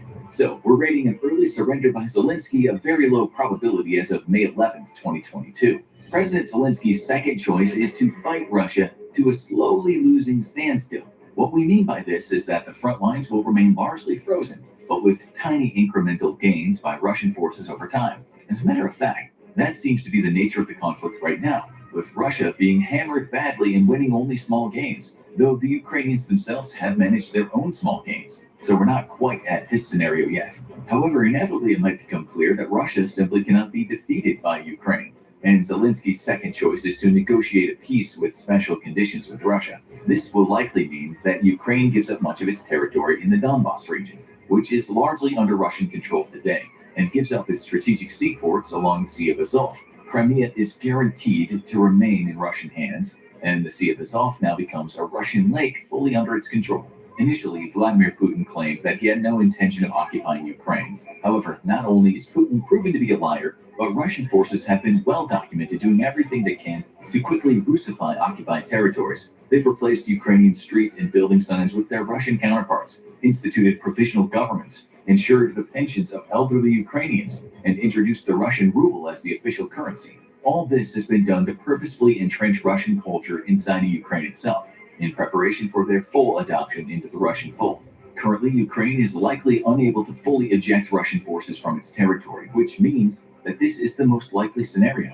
While Ukraine is being armed and supplied by the West, it's not being given the heavy equipment necessary for a large offensive operation against Russian forces. However, if the conflict continues to rage for a year or more, this might change, as it takes months to train Ukrainian crews to operate Western tanks or aircraft, and also set up the supply chains and logistics hubs needed to operate them inside Ukraine. Even then, arming Ukraine at a large scale with Western heavy equipment is incredibly unlikely unless this war drags on for years and becomes another decade-long debacle for Russia, much like Afghanistan was to the Soviet Union and then later the US. It's unlikely then that Ukraine will be able to successfully repel Russia's invasion and push them back to their own borders, though Ukraine could instead make the conflict so painful for Russia that it agrees to a settled peace, with the currently occupied territories part the cost of continued Ukrainian independence. In this case, without being able to threaten Kyiv, it's highly unlikely that Russia also presses for the removal of President Zelensky, and Ukraine will be able to remain largely free to dictate its own course.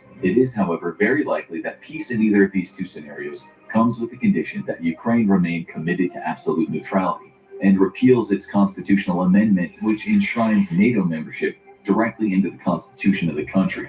Depending on how bad the war goes for Ukraine in the long run, additional concessions might have to be given, including the establishment of some form of veto power by Russia over internal Ukrainian matters. In essence, a return to the era of the Soviet Union. The second possible scenario for Ukraine is a total military defeat of Russia and the expulsion of Russian invading forces back to the breakaway regions of Luhansk and Donetsk. Given what we've just discussed, this seems like the far least likely of the two scenarios, but certain key facts could dramatically alter the course of war. The first and likely most important fact is that Russia is taking completely unsustainable losses in the conflict. At a current rate of personnel and equipment loss, Russia will have lost the equivalent of its entire invasion force within 6 more months, an absolute military catastrophe for Russia, which would take decades to recover from. These losses are having a dramatic follow-on effect, though, as reports from all across the front paint a picture of severely demoralized Russian troops. Demoralized troops are a massive liability in war, and the fact that Russia is facing such a significant morale problem that is fed by near daily large-scale losses puts the fighting ability of the Russian military in serious jeopardy. Those losses are inevitably being filled with more and more conscripts as the pool of professional volunteers runs low, and conscripts bring even further weak morale to units already suffering from a borderline morale crisis. But if Russia's only problem was morale, it would count itself lucky, because a big reason for the low morale and high casualties is Russia's sheer ineptitude.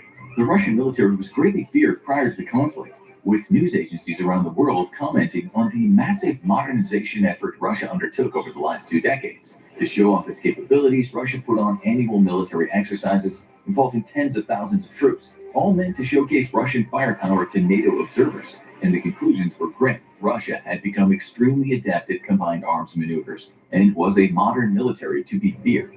Day one of the invasion completely changed all of that. And since then, the Russian military has exposed that it's always been a paper tiger. Troops routinely show little discipline and even less training as they scatter and panic during ambushes instead of fighting back or conducting flank assaults to relieve pressure on the ambush kill zone. Air defense batteries are destroyed on the ground by Ukrainian jets and drones because their operators never bothered to turn their air defense radars on. The Russian military is so inept that Ukraine has even managed to strike deep inside Russia with its own attack helicopters, completely to the surprise of any air defense radar operators. It's not just that Russian troops are poorly trained, it's that Russia is simply bad at war. These exercises, which showed off their great combined arms skills, were clearly highly scripted, because inside of Ukraine, under actual enemy fire, Russia has yet to conduct a satisfactory combined arms operation. In the realm of battlefield logistics, Russia has proven itself to be worse than the novice, as fundamentally its battalion tactical groups simply don't have enough trucks for proper resupply. Russian weapon stockpiles have also run dangerously low of precision munitions, to the point that by the start of May, we're seeing heavy use of unguided bombs and attacks that once used precision munitions. It's now believed that Russia's remaining reserves are a fraction of their original size and dedicated to supporting potential contingency operations in case of war against NATO. That means they can't be used in Ukraine, or else Russia faces being completely unprepared to fight NATO armies. There are even reports that Russia is resorting to the use of mothballed 1960s missiles for long-range strikes, with weapons that are potentially as dangerous to the Russians launching them as they are to whoever's on the other end of the poorly guided munitions. The tale of the tape adds up to this. Russia is entering a serious crisis that could blossom into full-blown catastrophe if the situation on the ground doesn't change dramatically. Unlike Western nations, Russia can't rebuild its precision weapon stockpiles because of global sanctions, as the electronic components it relies on are built in places like Taiwan. This leaves it with only one choice: return to fighting a 20th century conflict much like during the World War II era, with comparable equipment. Yet, while Ukraine is suffering its own heavy losses, it's being steadily resupplied by the West. If resupply of heavy equipment continues, and possibly even transfer of Western hardware like the M1 Abrams tank, in 6 months Russia could find itself trying to throw 20th century weapons at 21st century Ukrainian threats. It's not completely inconceivable that the problems of bad morale, terrible training and doctrine, and a lack of modern equipment leaves the Russians to be overwhelmed by Ukrainian forces equipped with superior Western technologies. A morale crisis similar to the 1917 crisis that resulted in Russia leaving the First World War could prompt a wide-scale defeat of Russia inside Ukraine, and with it a catastrophic political upheaval for Putin that will likely end up with him in prison or more likely dead. But it's exactly the flooding of Ukraine with Western arms that could lead to our third nightmare scenario, and one that's more probable than you think. If Russia begins to suffer serious defeats, or if Ukraine begins to receive large shipments of heavy Western equipment, it might leave Putin with only one choice: the use of weapons of mass destruction. Already, Russia has laid down the groundwork for justifying the use of chemical weapons, as it's used its state propaganda arm to spew a steady stream of lies claiming that Ukrainians have several bio and chemical weapon labs in the country being funded by the United States. Some Russian state news outlets even claim that Ukrainian forces or mercenaries hired by the US have already carried out small-scale chemical attacks. This is merely the beginning of a false flag attack staged by Russia to justify the use of weapons against the stubborn Ukrainian defenders that so far it's failed to dislodge with conventional means. Russia has little to fear from using these weapons too, as Ukraine is unable to respond in kind, as it has no WMDs of its own. We could see widespread chemical attacks across the Eastern Front, followed by massive assaults against severely weakened Ukrainian forces. However, American President Joe Biden has warned that this is a line in the sand for him, and that if Russia were to use WMDs inside Ukraine, the United States would respond appropriately. The interpretation of this response has been purposefully left vague, but it could mean everything from American strikes using chemical, biological, or nuclear weapons against Russian forces inside Ukraine to directly supplying Ukraine with its own chemical or biological weapons. Either move would turn Ukraine into a hellscape reminiscent of 1916 Central Europe, only at a far greater magnitude due to the increased lethality of modern chemical and biological weapons. Should Putin step across that line to the use of nuclear weapons, Ukraine might find large swaths of territory irradiated after only even a limited exchange of nuclear weapons. This naturally carries with it the risk of escalation as Russia and NATO turn their nuclear weapons on each other instead, prompting what might be the final conflict in history. Whatever path Ukraine's future takes, it's certain that it will take years, if not decades, to recover from this war. Many cities are partially or largely destroyed after indiscriminate Russian barrages purposefully targeting civilians, and these will take incredible effort and resources to rebuild. Yet, Europe rebuilt from 2 world wars, and the United States is committed to Ukraine for the long term. We'll likely see a 21st century Marshall Plan after the liberation of Ukraine, financed in large part by the US, and in time the nation will heal. However, in what fashion Ukraine survives as a state, free or Soviet-style client, remains to be seen, as does just how much of its territory it'll get to keep intact. As of the making of this video on September 13th, 2022, Ukrainian armed forces have delivered Russia its greatest tactical defeat since it failed to take Kyiv at the start of the war. Many in the West are calling Ukraine's recent counteroffensive game-changing, and even Russian propagandists have expressed great alarm and concern over the success of the offensive, going as far as to admit Russian forces were forced to retreat from the Kharkiv region. But how in the world was this counteroffensive so successful, and does this risk the use of nuclear weapons by a desperate Russia? Ukraine's counteroffensive began on September 6th, but it had been gestating for weeks before. To much fanfare, Ukraine announced a significant buildup of forces in the south, aimed at retaking Kherson. The city is a strategically important hub in the south of Ukraine that would allow Ukrainian forces to push even deeper into the south and even attack Crimea with long-range munitions. With an attack on the Saki air base in Crimea in early August that left many Russian planes destroyed or damaged, an attack on Kherson seemed like a serious threat.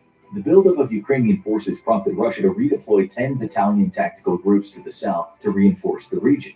It's still too early and details remain classified, but it's beginning to look as if the attack on Kherson had the goal of overextending the Russian line over the Dnieper River, or perhaps Ukraine simply exploited weakened Russian positions in the north. What's for sure is that while the attack on Kherson has made some modest progress, Russia has absolutely been routed around Kharkiv, with full-scale retreat by the Russians so chaotic and panicked that tens of millions of dollars of equipment and ammunition were simply left behind.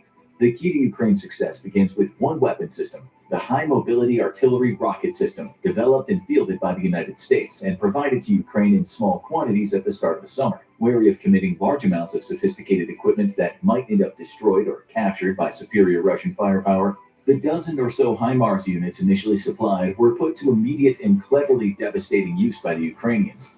HIMARS combines far superior range over traditional artillery with precision, allowing Ukrainian forces to hit Russia where it hurt most, with a range of about 57 miles. Using standard rockets, or 190 miles, using the Army Tactical Missile System, HIMARS enabled Ukraine to reach out to enemy rear areas and devastate command posts and supply hubs. Russia's senior officers, who were already an endangered species on the Ukrainian battlefield, were now being assassinated from dozens of miles away. This forced the relocation of command posts 100 or more miles away from the front lines. This simple move was devastating to an army with a heavy top-down command structure. Russian forces lack a strong non-commissioned officer corps, thanks to their heavy reliance on conscripts and difficulty keeping professional soldiers interested in re-enlistment. This means that the senior officers often have to be on or near the front lines to ensure their orders are carried out. But now it was suddenly very dangerous for them to be anywhere near the front, forcing them back and giving them less operational control over the units. But we'll get more into that when we discuss the reason Ukrainian units are more successful than Russian units. It wasn't just command posts that had to be moved, but ammunition and fuel depots as well. With several weeks of shaping operations, Ukraine set the stage for the counteroffensive. Russia, showing incredible ineptitude, largely stood by and allowed these shaping operations to continue nearly unchallenged. The end result was catastrophic, as Ukraine destroyed huge amounts of logistical supplies and forced Russia to move its supply hubs far from the front. This had the direct effect of limiting the maneuverability of Russian units, who now had to wait twice or even 3 times as long for resupply as they normally would. Being forced to sit on your hands is a good way to lose in a modern war, as Russia quickly found out. Another American weapon that Ukraine put to excellent use in shaping the battlefield before its counteroffensive was the HARM missile, or high-speed anti-radiation missile. Provided to Ukraine in classified numbers, an effort by American and Ukrainian engineers resulted in the adaptation of Western-style mounts for the HARM for Ukraine's Soviet-made planes. Once equipped with HARMs, Ukraine's Air Force began to target Russian radars to devastating effect. The loss of air defense and counter-battery radars made it increasingly difficult for Russia to defend against air attack or retaliate against Ukrainian artillery with its own barrages. This ended up being a major game changer on the battlefield, bringing a level of parity between the two powers. The loss of confidence in detecting and shooting down Ukrainian fighters was likely part of the reason why the attack in the north was such a surprise. Russian recon aircraft and drones were apparently not being used in large amounts, likely due to fear of being shot down. The next reason for Ukraine's wildly successful counteroffensive is its fundamental military strength over Russia. Russia is by far the more powerful military, but it's also by far the least capable, a fact Ukraine has exploited to great advantage. Back in 2014, when Russia rolled into Crimea, the Ukrainian military was at a crisis point. It was terribly trained and poorly equipped, trying to fight off Russian forces by using the same Soviet doctrine that Russia itself used. However, shortly after the Crimean invasion, the United States and other NATO partners entered Ukraine and began a comprehensive training and restructuring program for its military. Hundreds of Americans would make the trip to Ukraine over the next 8 years, training Ukraine in Western doctrine and tactics and completely reshaping its military.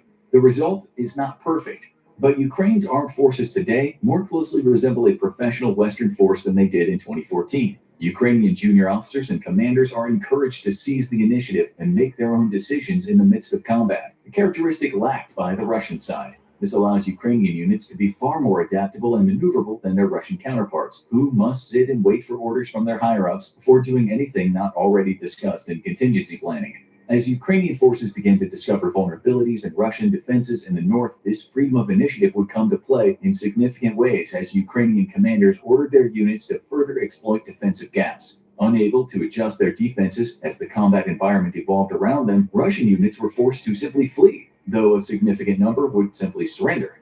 The penetration of Russian lines allowed Ukrainian armor and mechanized infantry to then sweep into the rear areas and wreak havoc amongst the lightly defended support units there, such as the artillery and support units. This only aggravated the growing panic from the Russians, prompting even further unauthorized retreats. Once gaps were exploited in the Russian lines, the fundamental structure of the Russian military worked directly against it. Russia is fundamentally an artillery army. It knows it's technologically and professionally outclassed by Western counterparts, and has thus sought to achieve some level of parity with the West by fielding significant artillery forces, outnumbering even the United States in tube and rocket artillery. Yet, this over-reliance on artillery means that once their front line has been compromised, there's little that Russian support can do. Artillery is slow, even self-propelled guns, and poorly suited to defend against a fast-moving mechanized offensive without infantry in the way to slow it down. Once Ukrainian forces were through Russian lines, artillery crews had no choice but to flee, often leaving their equipment behind.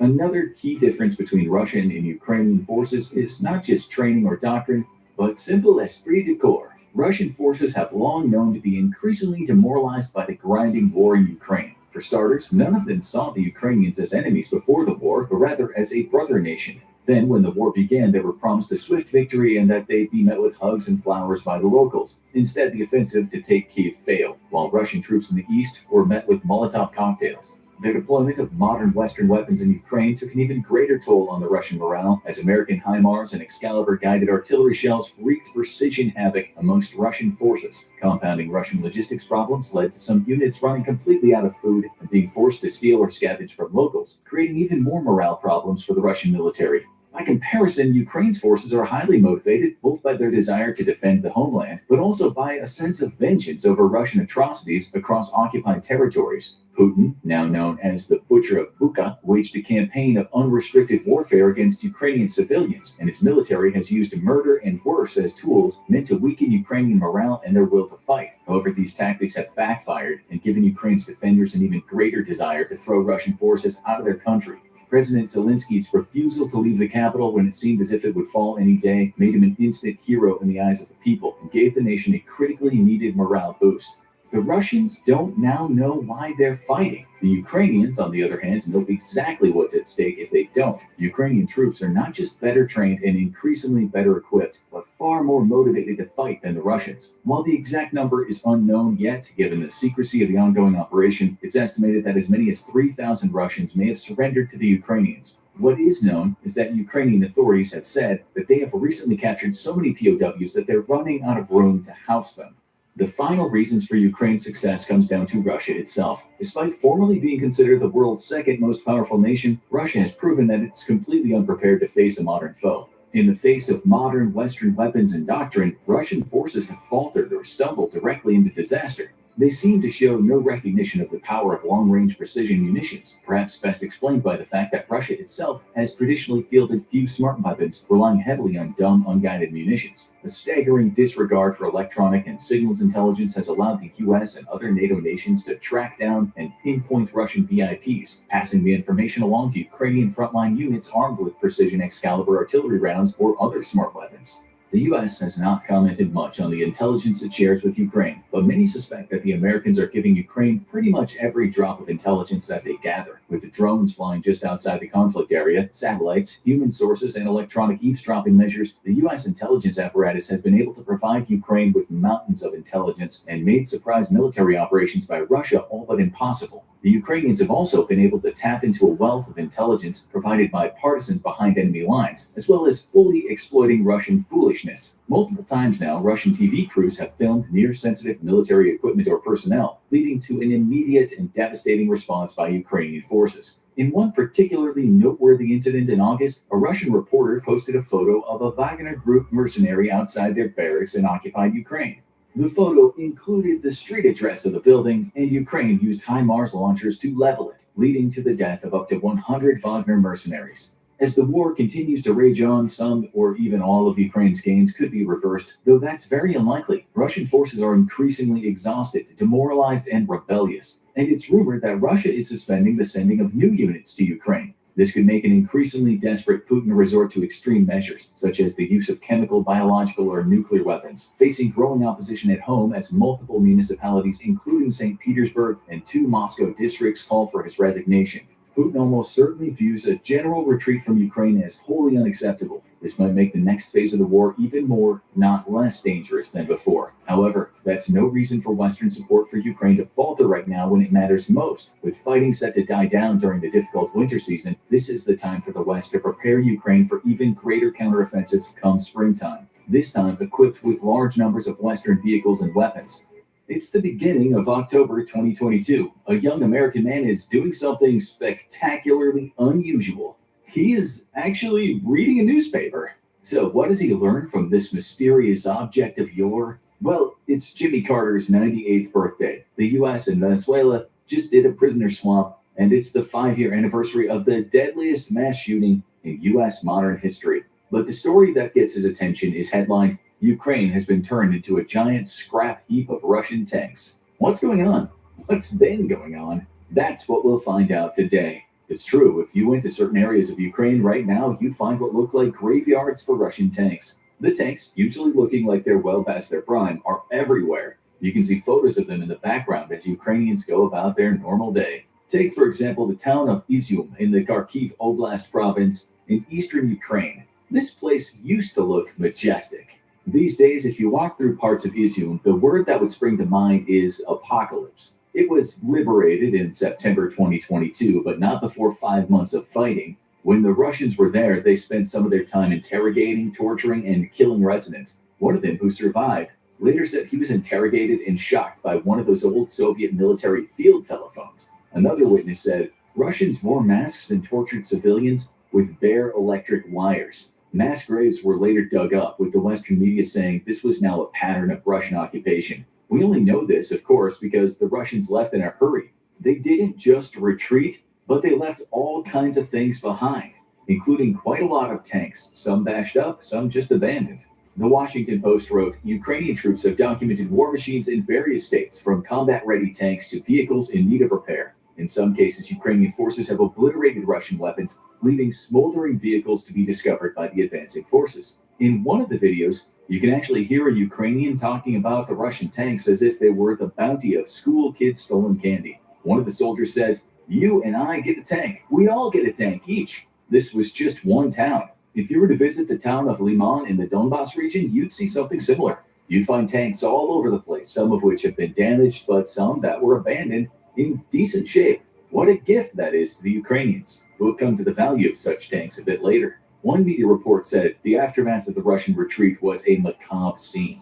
Bodies of Russian and Ukrainian soldiers were strewn all over the streets. A Ukrainian resident told the Ukrainian soldier, "The smell is unbearable. Stray dogs have already eaten 2 of them. When are you coming to pick up these dead bodies?" She might have also asked, when are you going to take all those damn tanks away? The retreat was described as embarrassing for Putin. Not only had the Russian army lost a lot of young men, but again, the Russians had lost a lot of very expensive machinery too. The Guardian wrote, video showed burned out vehicles, personal belongings, and dead soldiers strewn across a forest road. Ukrainian forces recovered at least one T-72 tank, which had suffered minor damage. Carnage everywhere. Dead people lying in the streets. Families found dead in their cars. A great big pileup of heavy-duty military weapons. You can read a news story similar to this relating to a number of places. Earlier in the year, news reports suggested that Russia was losing about 5 tanks daily. Then things got much worse for Russia when Ukraine began its counteroffensives in the east later in the year. The number of tank losses was then reported to be in the region of 10 tanks a day. These were T-72s, T-80s, and T-90s. Some of the T-62s that were destroyed or captured date back to the 70s, possibly even the 60s. Sure, the Ukrainians have lost a good number of their own tanks, but not anywhere near as many as the Russians, according to various sources in the Western media. The Russian media, of course, might put a different spin on things. No doubt both sides don't mind tweaking the numbers, that's war. But these tanks are proof that Russia has done extremely badly in the tank department. 10 tanks a day adds up to a lot. In October, Forbes wrote that total tank losses for Russia stood at 1,392, with 801 of them destroyed and the others still being repairable. We found a report from a Ukrainian source that said the Russian tank losses were more like 2,573, although that story was published 2 weeks later. Other reports stated that some of the abandoned tanks were in tip-top condition and still of service because Ukrainian ammo could be used with them. Some were burned and busted with Russian soldiers still inside them, usually 3 of them. 6% of all Russian casualties in the war have been tank crews, according to one analyst. It must be a horrible way to die, being burned alive in a metal box. But it seems it's not out of the realm of possibility for a Russian soldier. Bear that in mind as we go on with the show. According to the website Global Firepower, Russia has a stock of 12,420 tanks and 30,122 armored vehicles. These numbers are for 2022, although we aren't sure if Global Firepower keeps updating the website since there are daily losses. Still, about 10,000 of the Russian tanks are in storage. For the ones being used, as you know, some are old, but some of them are modern iterations of the very able T-90. Now, we must ask why so many Russian tanks are decorating parts of Ukraine. If you were to ask an analyst, they might tell you it's complicated. They'll tell you that it's more than Russian tanks being obsolete in the battlefield. Let us explain. According to experts watching the war unfold, Russia has lost 237 T-72B3 tanks and hundreds more other iterations of T-72s that date back decades. The country has lost in the region of 170 T-80s, which were around the 1970s and were last built in 2001. So, yes, we have some pretty old tanks there, but there is more to the losses than many of the tanks perhaps not being modern enough for battle. The truth is, Russia has been using these tanks when they weren't needed, or they deployed them clumsily. A military analyst based in the UK explained, tanks are supposed to fight as part of combined formations, but in terms of how they've been tactically used, Russia hasn't done that effectively. You see, tanks should be usually arriving on the battlefront when there is infantry and artillery close by to support them. Otherwise, close-range anti-tank missiles will take the tanks out easily. The best-case scenario for Russian tank crews, the Ukrainian anti-tank weapons and the people firing them would be destroyed or at least repulsed. This hasn't been happening anywhere near as often as Russian tank crews would like. We should also look at the billions of dollars the US and other countries are sending to Ukraine. A lot of the military aid consists of weapons that can easily destroy tanks, sometimes from a great distance, such as the US-guided multiple launch rocket systems. In September, the New York Times wrote that these have already helped deplete Russian tank numbers. But these are for long-distance warfare. The U.S. also supplies some arms to Ukraine used for close-quarters combat, including various anti-tank systems. The weapons sent from the U.S. include hundreds of Javelin anti-armor systems, each costing about $250,000. These weapons hit the tanks from above where they're the weakest. They've been working out so far for Ukraine. The media reported the U.S. has sent over to Ukraine 1,500 units of tube-launched, optically tracked, wire-guided, or TOW anti-tank missiles. Along with those, plus the Javelins, the UK added a bunch of new-generation light anti-tank weapons. These short-range weapons can be easily transported on light armored vehicles, and the U.S. has sent millions of dollars worth of those over in its $54 billion package. So in terms of weapons, Ukraine right now is getting a lot of assistance. So you have old tanks, sometimes traveling without enough support, going up against some of the most formidable anti-tank weaponry there is. Is it any wonder those Russian soldiers are leaving their tanks at the side of the street and running for their lives? All they really want in life is someone to love and friends to share the odd drink with. Being incinerated is hardly their ambition. This is important. The mental aspect, that is. This isn't the 1940s. Soldiers are not like they used to be, and their commanders are not anywhere near as brutal. Sacrificing oneself for your country seems like a raw deal these days. Although, it has to be said, back in the day, many Red Army soldiers hated Stalin, and so weren't overly keen on fighting for him. Some are feeling that way now, because, as we said, times have changed. Plus, some young men don't see Ukraine as a threat. Not a threat like the Nazis were. Some of them are more than willing to give up a hunk of their metal rather than be burned inside it. Some feel like they're being ordered around by idiots, pretty much sent to their deaths. As we said, the Russian war plan hasn't so far been great. Many news services are reporting about Russians who are no longer willing to fight. One of them told the BBC in May, "I don't want to go back to Ukraine and kill and be killed." He explained, "We were like blind kittens. I'm shocked by our army. It wouldn't cost much to equip us. Why wasn't it done?" He said so often they were told to move forward without any previous reconnaissance and with no protection. He makes a good point. Many people have commented on how atrocious Russian strategic efforts have been. This year, the longtime political activist, among many things, Noam Chomsky, talked about the utter incompetence of the Russian military. He's not alone in saying that. Scores of Russian soldiers who've been to the front line won't go back, and some who are there now are not willing to die. Some of them have seen traffic jams of tanks on roads when they were easily picked off by US and UK made ships. You can't hear me. It's just not the right way. Don't cry. Don't cry. Why are you crying? Now think about this, yeah? Ever since the end of the Neolithic Age, man has been divided into three major groups, high, middle, and low. The aims of these three groups are entirely irreconcilable, yeah? So what are we gonna do? What?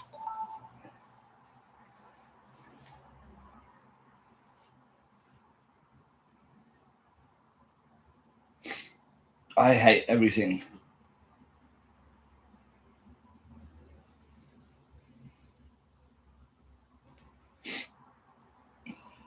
However, come under resulting in the destruction of cells.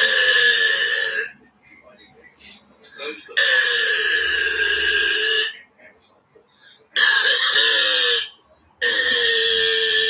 however, come. Think about it.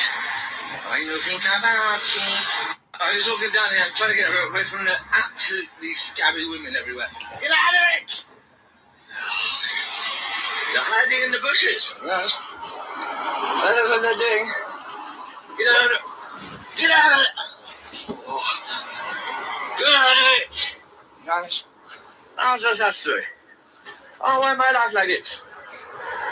Oh, so sad things. And yes, it is going on. Hello, buddy. I hope you're doing well or something. Oh, yes, I've good things. Yes, one of the rabbits today. Get out! Leave me alone! I just dropped.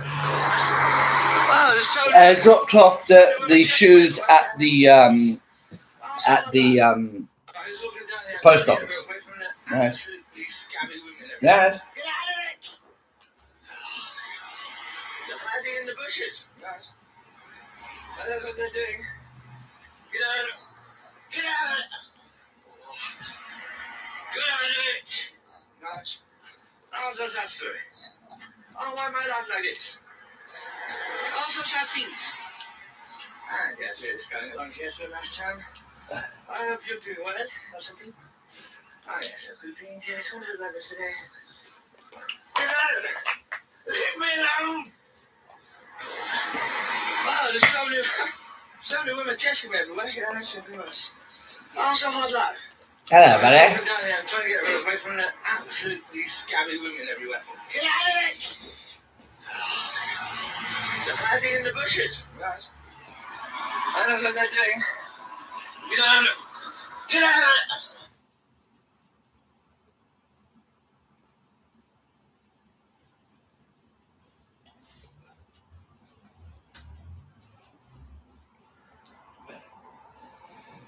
I'm so tired. Yeah. I don't know. I don't know sometimes. Life is too much, really. I think about it. I don't like it. I'm so good. Please. I'm so entertaining. I'm so nice person too. I'm entertaining and very nice person.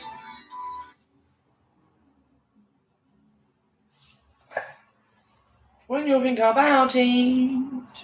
When you think about it. When you think about it. When you think about it, when you think about it, it's a good song. When you think about it, when you think about it, when you think about it, when you think about it, when you think about it, when you think about it. It's a good song. When you think about it, when you think about it, when you think about it,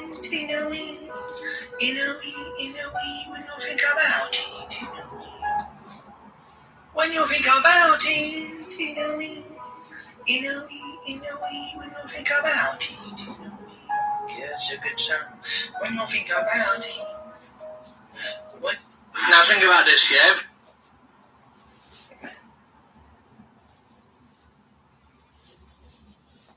Hello. Hello, Oakley mummy. Oakley's mummy. Yes, hello, how are you? I hope you're doing well, so good things. I'm probably going to mute now because I'm going to go live stream on TikTok or something. Probably, I don't know. I need some food. I don't know. In a wee.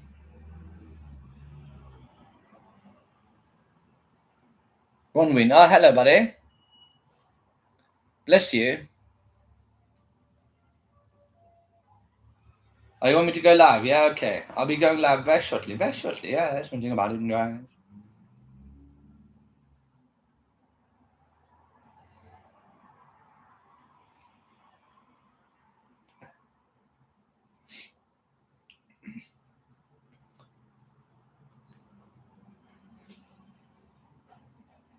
I'm nervous. You're not nervous. I'm nervous. You was never nervous. I was always nervous. I will always be nervous. And when I die, there will be no more bus. I'm nervous. You're not nervous. I'm nervous. You was never nervous. I was always nervous. I will always be nervous. And when I die, there will be no more bus. I'm nervous. I'm nervous. You're not. I'm nervous.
You was never nervous.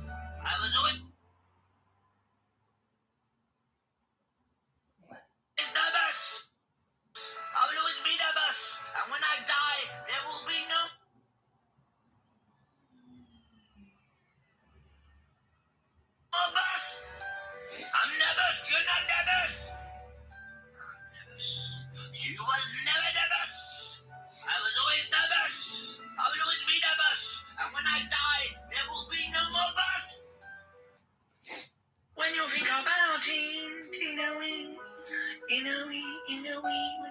I am one of your supporters. Oh, bless you, buddy.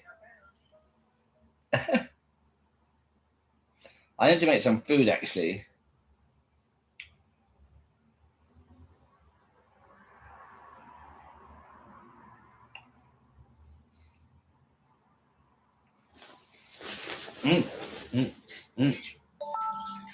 Oh, shit. Lucky buddy.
I'm nervous. I'm nervous, you're not nervous. I'm nervous, I'm nervous. I'm nervous, I'm nervous. I'm nervous. Everybody buzz. Everybody buzz.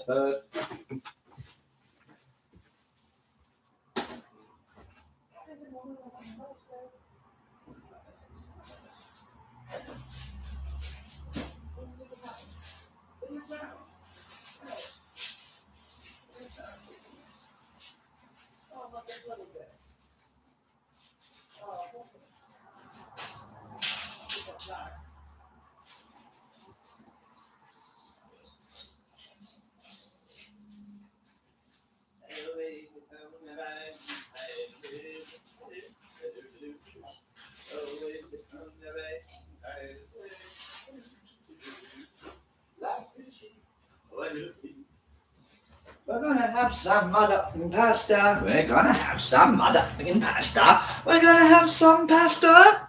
We're gonna eat some pasta in my belly, yeah. Let's take the message.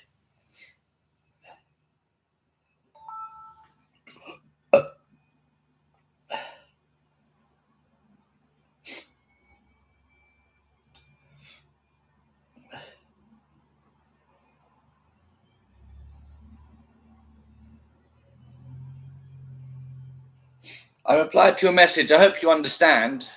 I hope you forgive me. I had bad experiences. Oh, and I followed you back, though. I had lots of bad experiences. I hope you understand.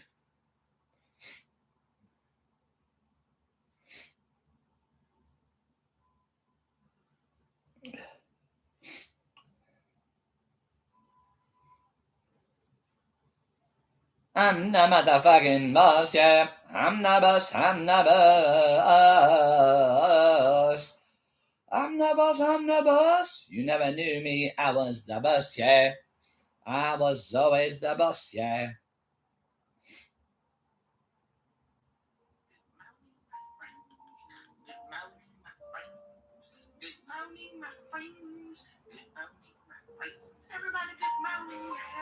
Bless you.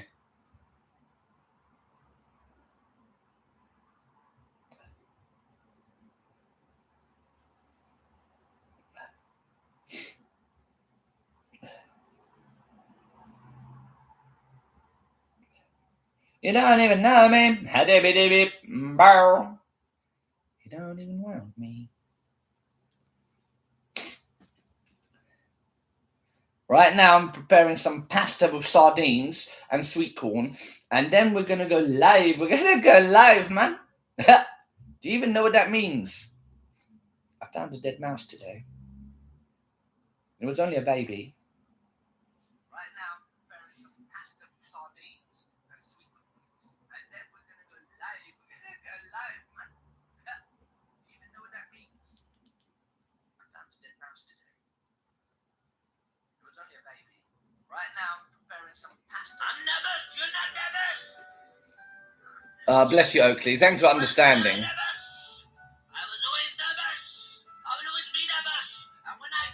There's a song I could play. Okay, I'll check it out. Let me know. I'll put it on for my live stream.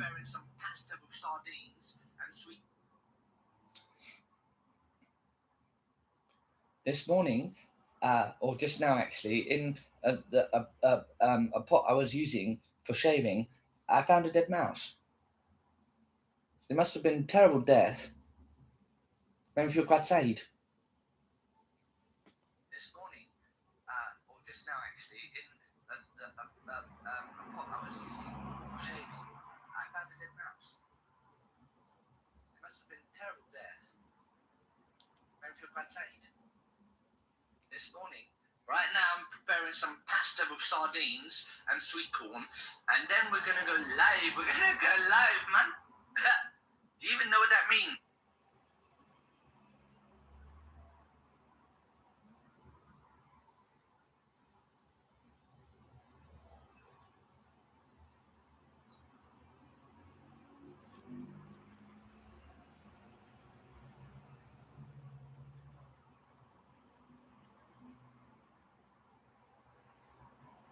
Always remember us this way. Okay.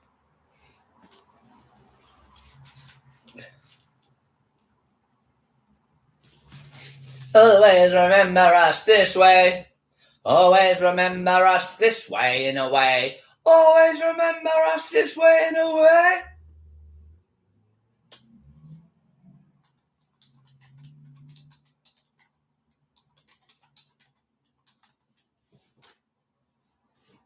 Always remember us this way. Oh, Lady Gaga.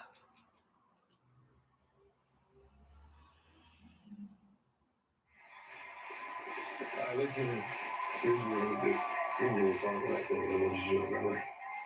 Yeah, you know what I love you. Great part. This is what I said. You promised me I love you. Always remember us this way. I can't play it over YouTube because I'll get in trouble. I'll do it on my TikTok. Listen. Always remember us this way. Always remember us this way in a way. Oh, it's not this. Oh, really? Is it not that? Oh my, I'm confused. Oh, for ping me.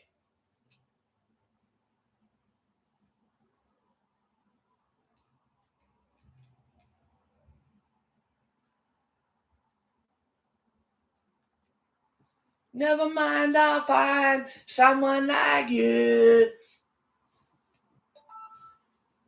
Never mind, I'll find someone like you. I wish nothing but the best for you too. Don't forget me out there. I wish something else. Never mind, I'll find someone like you. I wish nothing but the best for you too. Don't forget me out there. I wish something. Never mind, I'll find someone like you. I wish nothing but the best for you too. Don't forget me out there. I wish something. Never mind, I'll find. This morning, or just now actually, a pot. It is that one, yeah? Okay, cool. I found a dead mouse. It must have been a terrible death.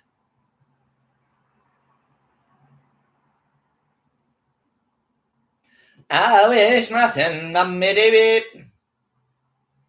Tonight I'm gonna have myself a real good time. I feel alive, and the world turning inside out, yeah.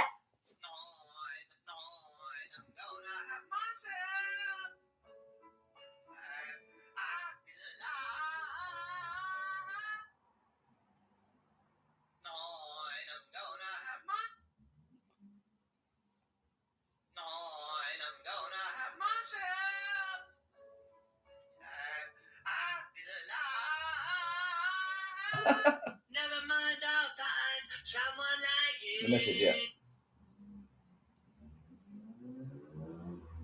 Oh, bless you, buddy. I appreciate that. Mwah. Right.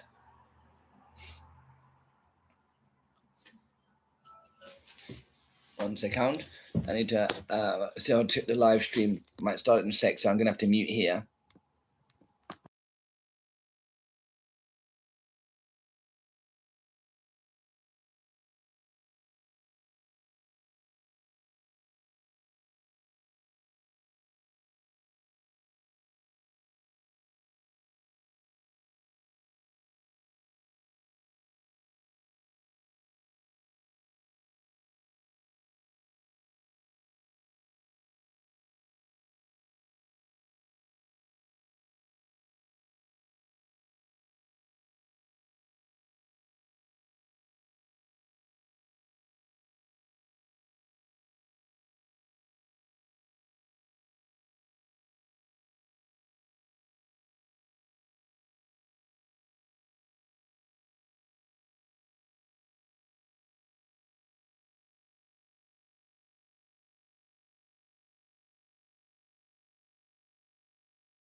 I'm not going live just yet.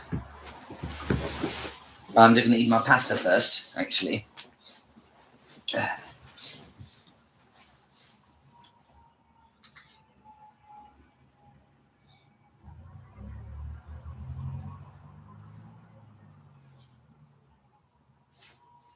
Right now I'm having a little pasta.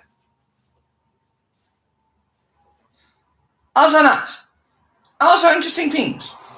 We have pasta, sardines, mayonnaise, sweet corn, and chili oil. Also exciting meal. Also nice. Also interesting things. We have pasta. And I'm gonna have myself.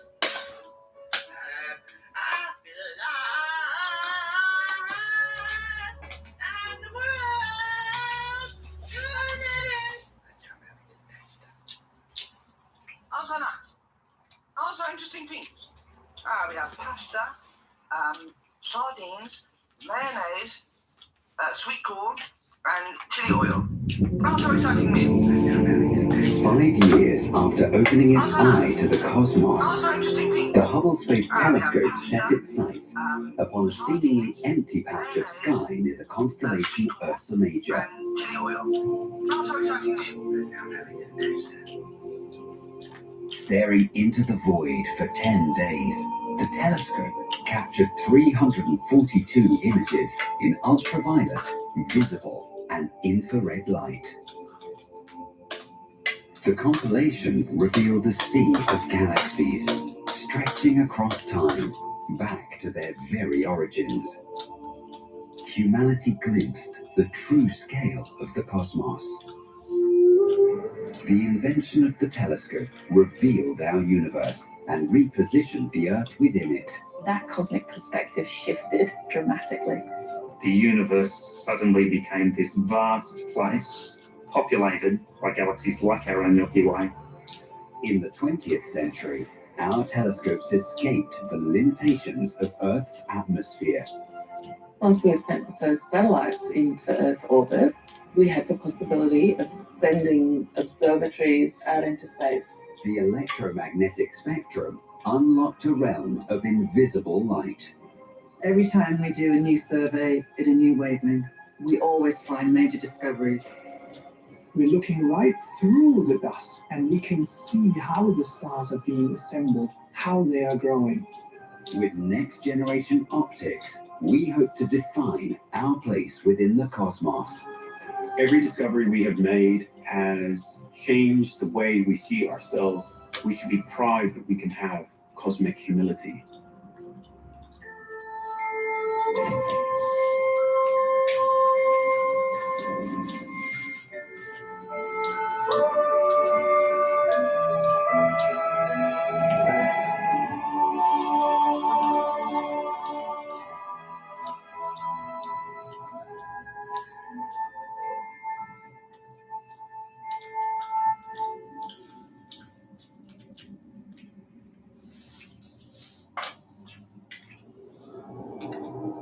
For thousands of years, humanity looked to the night sky in wonder. But with only the human eye to observe it, our perception of the heavens was flawed. When the ancient people looked into the night sky, they saw that the stars were arranged in a fixed pattern, and it just rotated around the observer. Aristotle emerged as perhaps the most prominent voice of Greek philosophy, and he coined that phrase of the immutable heavens where nothing would ever change. Many of the ancients pictured a geocentric universe, our Earth at the center and the celestial bodies in orbit, but not all. Early thinkers in ancient Greece, Aristarchus, had suggested that perhaps the Earth might not be at the center of the universe and that maybe the sun might be at the center. In the 2nd century CE, Hellenistic astronomers devised a model to explain the complex movements of the planets the eye could observe. Occasionally, but regularly, each wanderer's path would briefly appear to move backwards. With Earth fixed as the center of reality, These retrograde motions were explained by adding epicycles to the planet's orbits. All of astronomy was fixated on the concept that the circle is a perfect geometric figure. And in order to keep circles as the fundamental way that things moved in the universe, they had to put little circles orbiting around bigger circles. Several astronomers would question the paradigm over the centuries. Then, in the 1500s, a Polish canon founded the heliocentric revolution. Nicholas Copernicus realized that the motions of the planets that we could see in the sky would be much more elegantly explained if they were all moving around the sun instead of around the Earth. Copernicus was able to simplify Ptolemy's picture and remove many of the epicycles. It turns out in the end, his circular orbits weren't exactly the solution. At the turn of the 17th century, German astronomer Johannes Kepler did away with circular orbits and epicycles, allowing each planet to orbit in an imperfect ellipse around the Sun. You now had a very simple, direct, and clean model for how the solar system worked that mapped with reality. Just a few years later, humanity acquired clear scientific evidence that Earth was not the center of the universe, thanks to pieces of precisely shaped glass. Astronomy is only as good as the instruments you have. The invention of the telescope in 1608 revealed the heavens.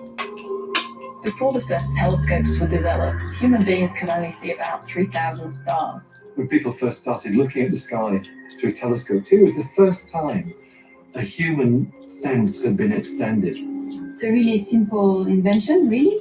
Suddenly you could collect more light and still direct it into a human eye. It uses a couple of lenses. You put them together and you can magnify the objects that you're looking at. You could suddenly stop building astronomy around just points of light in the sky, which is what it had been all about before that. Galileo Galilei was the first person on record to point his telescope skyward. He was able to make out the cratered surface of the moon and illustrate its phases in detail.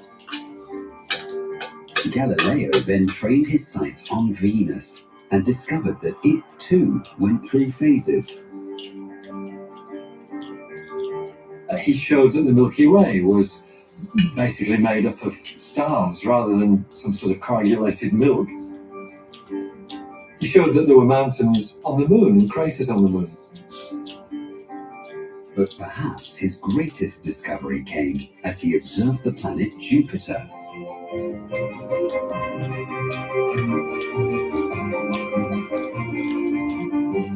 He was looking through his telescope and he saw what he thought were 4 stars around Jupiter. He kept watching the stars over the course of a few days and he saw those stars rotating. And so he published this discovery as the moons of Jupiter. It changed the concept in the minds of astronomers that the Earth needed to be at the center of the universe. Telescopic sight had revealed a distant world with its own satellites. However, the telescope's ability to open up our universe had only just begun.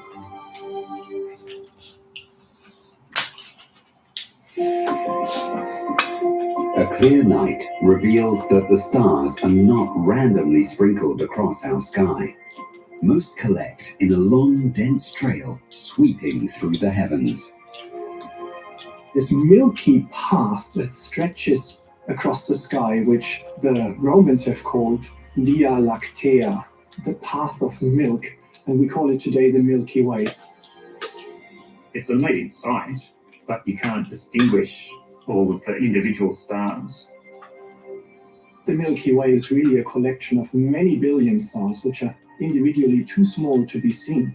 While Galileo's telescope revealed the individual stars, The Milky Way's significance would not become clear until the late 18th century. The brother and sister team of William and Caroline Herschel constructed some of the largest telescopes in the world. There are different types of telescopes. Either you can use lenses, which are made of glass, and we pass the light through the glass. These are called refractive telescopes. There was an actual limit to how large you could make these telescopes based on lenses. When you make a lens larger and larger, it becomes pretty heavy. That piece of glass bends under its own weight, and it loses the perfect shape to which it has been manufactured. In 1789, the Herschels completed the world's biggest telescope, 12 meters in length. The great 40-foot telescope captured light not with glass, but with polished metal.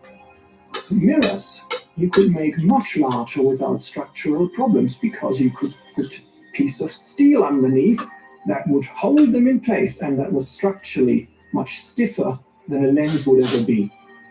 Also, they don't suffer from some of the problems, or what we call in the business aberrations, that the glass lenses do.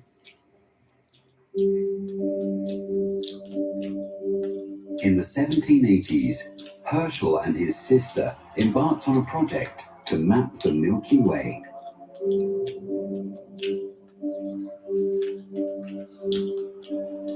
Conceptually, it's quite difficult these days to think about just what an endeavour this was. These were two people looking out with a very large telescope that they built themselves, mapping a forest from being within the forest. You don't really know what it looks like from outside. They measured the distances to what they called nebulae at the time. And what they found was that these nebulae were actually usually clusters of stars. And Herschel assumed that every star would have the same sort of true brightness, the same amount of light it emits. So he figured, if I just look into all directions in the sky and I count how many stars I see there, I could work out the structure of the Milky Way, that overall distribution of stars. It wasn't a correct assumption, but it wasn't a bad one either, because scientists, in the face of a lack of knowledge, a lack of understanding, have to start somewhere. Knowing the exact point at which their telescope was pointed, and calculating a star's distance based on how dim it appeared, the Herschels slowly mapped the structure of the Milky Way. They discovered that the Milky Way is like a flattened disk shape, and the stars were not distributed uniformly across the whole of the sky.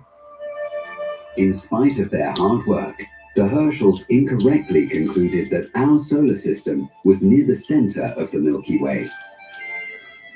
Their sample of stars was too limited. The Milky Way consists of much more than just stars. There are heaps of dust clouds, and they are so dense that they obscure the light from the stars. The Herschels were limited by the most nearby dust clouds surrounding us, and that's how far they could see. It would take over a century to reposition our home. As the 20th century dawned, the next record-setting telescope was completed. 22 tons of moving parts, supported by a pool of liquid mercury to turn a gigantic mirror toward its targets.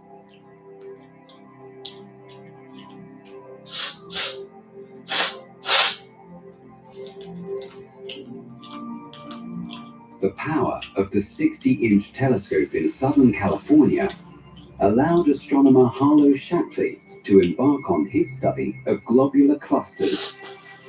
He found collections of stars that evolved from the same gas cloud. You might think about it like a gigantic ball containing tens of thousands or even hundreds of thousands of stars.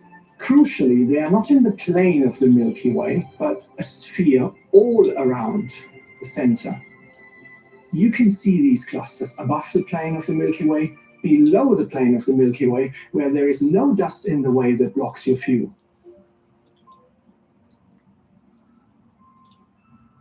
Shapley employed a certain breed of star within these clusters to determine their distance from Earth. It's really hard to measure distance in space because we can't just get a ruler and place it between the stars. But it's a really important part of what we do. One of the best ways to discover how far away things are is to look at a type of star called a Cepheid variable. Like cosmic clockwork, Cepheids vary their brightness over time. And it's a stable pulsation where each pulsation might last for a week or up to a month. Shapley knew that he could time those pulsations and derive the distance. So you can take the Cepheid variable star, put it far away, and the light gets dimmer. But we know what the brightness is because we know how it's pulsating. The dimness tells us the distance. Calculating the distance of Cepheid variables, Shapley revealed that just as our Earth is not the center of our solar system is not at the center of the Milky Way. We now know, in fact, that the Earth and solar system are closer to the edge of our galaxy than to the center, about 25,000 light years from the center of the galaxy.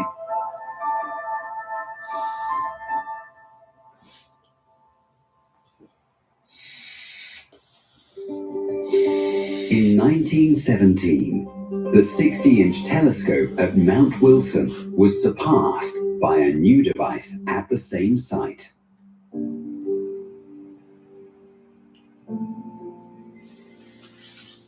Weighing over 4 tons, the 100-inch Hooker telescope's mirror was forged from wine bottle glass, coated in reflective silver. American astronomer Edwin Hubble was offered a staff position at the observatory and soon set to work studying spiral nebulae. There was a big debate about the nature of the nebulae. One party said they are just glowing gas clouds, and the other side said, we think that some of them might be whole Milky Ways or whole island universes. To settle the debate, Hubble measured their distances from Earth. He thought they were outside the galaxy, but other astronomers thought they were within the galaxy. In October 1923, while comparing separate photographs of the Andromeda Nebula, Hubble identified a Cepheid variable star. His calculations showed that it was 900,000 light years away, far beyond where Shapley placed the edge of the Milky Way. It meant that Andromeda couldn't possibly be part of our own Milky Way galaxy. It had to be a separate galaxy, a separate island universe. This was the moment when the Andromeda Nebula became the Andromeda Galaxy. We were no longer the center of everything. The universe suddenly became this vast place populated by galaxies like our own Milky Way. Hubble's follow-up discoveries swiftly convinced the great majority of astronomers that the universe contained a myriad of galaxies, perhaps as many as 100 billion. The universe was far bigger than we could possibly have imagined. Every discovery we have made has changed the way we see ourselves as relation to this universe. We become a smaller part of it. We become a less privileged part of it. We're on a tiny rock that's orbiting a very average star. And that star is one of 200 billion or so, orbiting a pretty ordinary spiral galaxy. And that's in a group of about 50 galaxies within a supercluster of probably millions in a universe that is unimaginably big and possibly completely infinite. But to truly explore the universe, we had to see the invisible. Before the 19th century, humanity's view of the world was restricted to the visible.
green boots. Take my bank. What's going on here?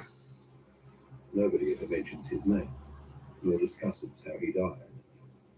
His body is regarded as a warning. They can expect no mercy. Oh my! Death zone. Oh, thank you. May 14, Oh, Lauren. Oh, thank you very much, buddy. Are you still there, or have you gone? Frozen, but still alive, and sitting next to Are you there, Lauren? Believing there was nothing they could do, they decided to leave the stricken man and carry on. Thank. The repercussions of what appeared to be a callous act will remain with them forever. They were condemned by commentators and the media. Thank you, Lauren. New Zealand climber Mark Ingalls. That was very nice of you. That's very sweet.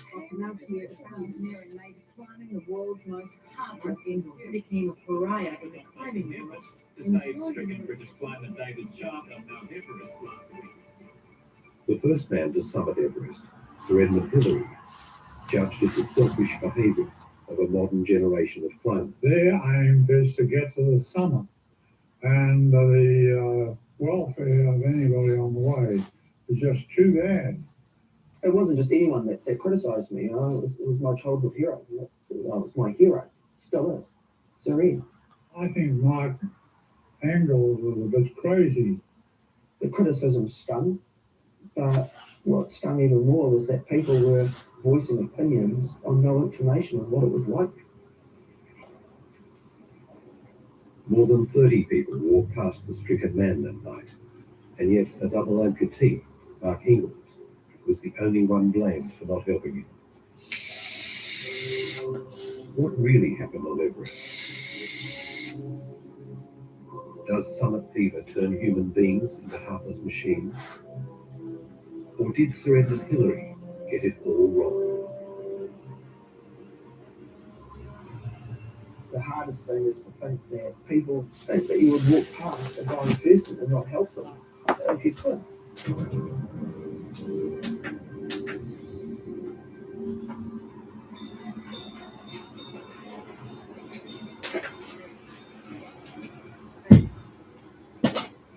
The 2006 season was shaping up to be one of the best on record.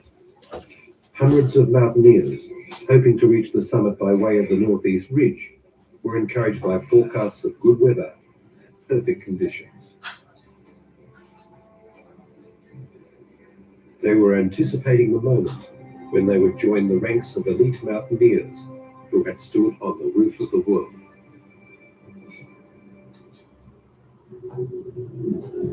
An assault on Everest begins with acclimatization to the lack of oxygen. The climbers establish a series of camps in stages to the summit. The final push takes them into the death zone, an environment so hostile the body, starved of oxygen, starts to eat itself. The lungs and brain swell, and exposed flesh can instantly freeze. Why Everest? Well, it's the pinnacle, really. It's the highest.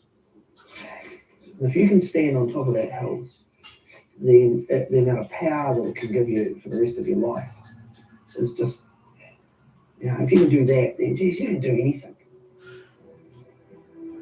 Mark Ingalls was one of a team of 4 New Zealanders who would attempt to match the achievement of Sir Edmund and stand on the summit of Everest. Dad, I had been wrong. It's been round. Mark Woodward, or Woody, had already summited Everest twice. On this expedition, he was responsible for leading the team to the summit. The mountaineering challenges you mentally, it challenges you physically. It's almost getting down to the core of what living is about. You cut away all the extra stuff in life, and it's just you and survival, testing your skills against Mother Nature. It's also a spiritual thing too. When you are up high on a mountain like that, you feel like you're up there with the gods. Mark Ingalls' legs were designed and built by Wayne Alexander, or Cowboy, who was also attempting Everest for the first time. On a personal level, I guess you're looking for a place where you can perhaps find or confront fear. I think anytime you take on nature, you You're exposing yourself to things beyond your control. It's the beauty of it. You know, it does make you feel a part of something that's hard to get any other way. Mountaineering is a very, very selfish thing to do. And I wanted Everest to be more than just me climbing it. And so what I wanted to do was to raise money for the Cambodia Trust, a group who I work with in Cambodia, the landmine, the polio victims, 100,000 amputees or more. What we did was we raised almost $80,000. $80,000 buys an awful lot of legs. Mark Fetu had been to the summit of Everest 4 times and shared a special bond with Ingalls. We both sustained frostbite through climbing. Stumpy and Gimpy sort of came from somewhere between Ingalls and myself. I can't quite remember where that came from, but yeah, he's Stumpy, I'm Gimpy. Well, I guess Stumpy is because the fact he's got 2 stumps and I'm the Gimp because I've only lost my toes. Fetu was working as a cameraman for Russell Bryce, who operates one of the biggest and most expensive expedition companies on Everest. People come here to Everest and they spend a huge amount of time, money and effort to be here, and they often throw caution to the wind. And it's partly my job to try and keep these people cautious so they don't make false judgments. There's a lot of debate on how much you pay when you go to Everest. You know, some people pay very little. I think the minimum you can pay is about $8,500 US. And then, you know, Russell's one of the most expensive. You know, it cost me $50,000 US. One of those who opted not to spend his money with Russell Bryce was Englishman David Sharp.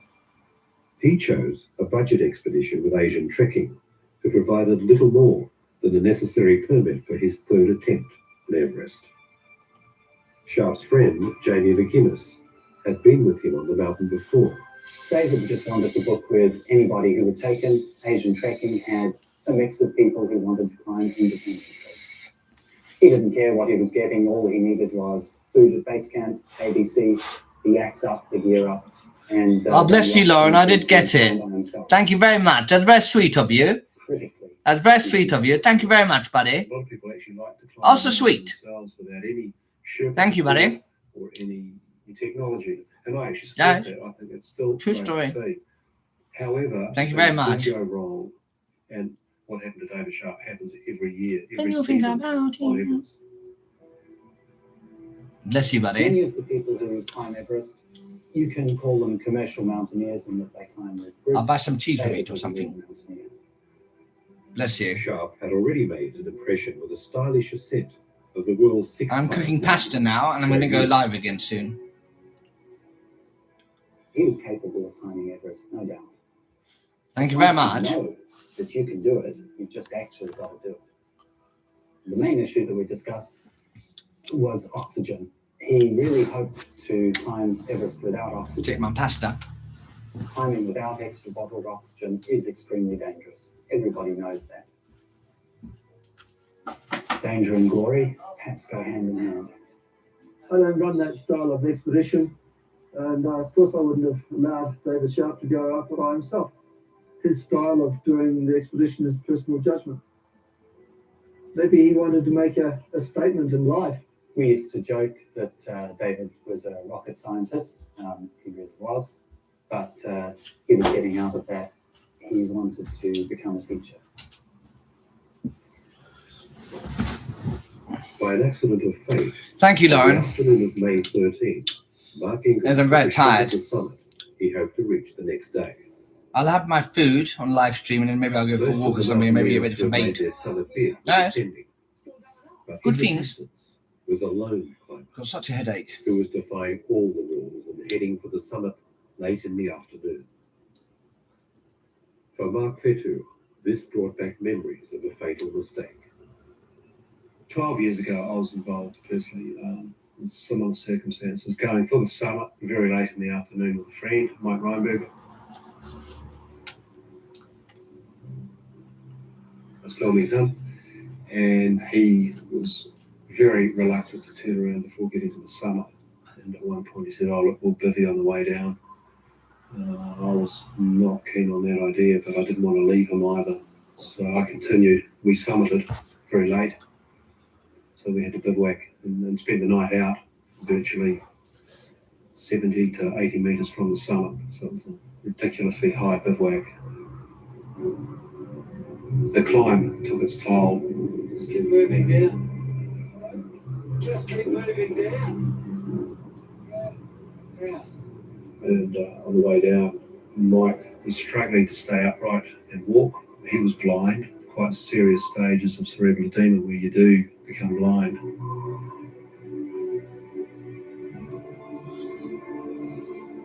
I had to leave Mike.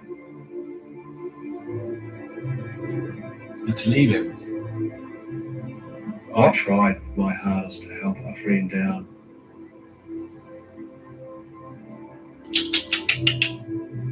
Through that I lost all my toes, and I think I'm pretty lucky to be still alive.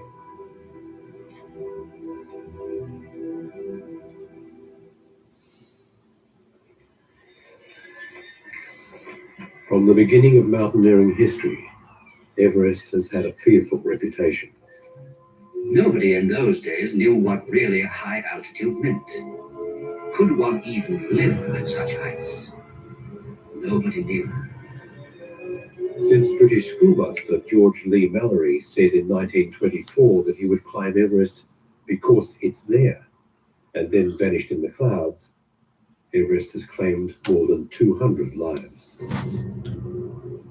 Mallory's body remains a frozen memorial, there because it was there.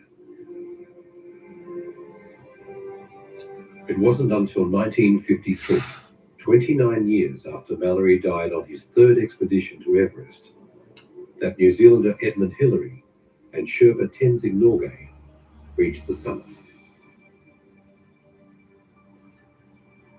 Tales of the feat that earned Hillary a knighthood were like fodder for generations of school children like David Sharp. To New Zealand kids like Mark Ingalls, Sir Ed was a god, and like him, they desired to attain the highest altar of mountaineers.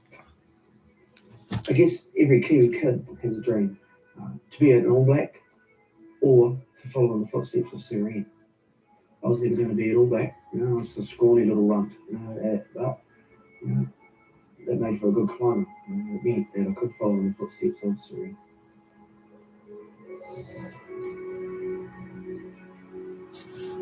With his ambition firmly in sight, Mark Ingalls became a search and rescue mountaineer on Mount Cook, New Zealand's highest mountain. I've got 5 overnight, yeah, It was climbing there in 1982 that he realized No, I his spent life. that 5 yet. No, it was a decision that felt all that I made to carry on climbing into a storm, and that we thought we'd be able to just sneak down the other side of Mount Cook and get out of the wind. And we happened to strike one of the worst storms in recorded history at Mount Cook.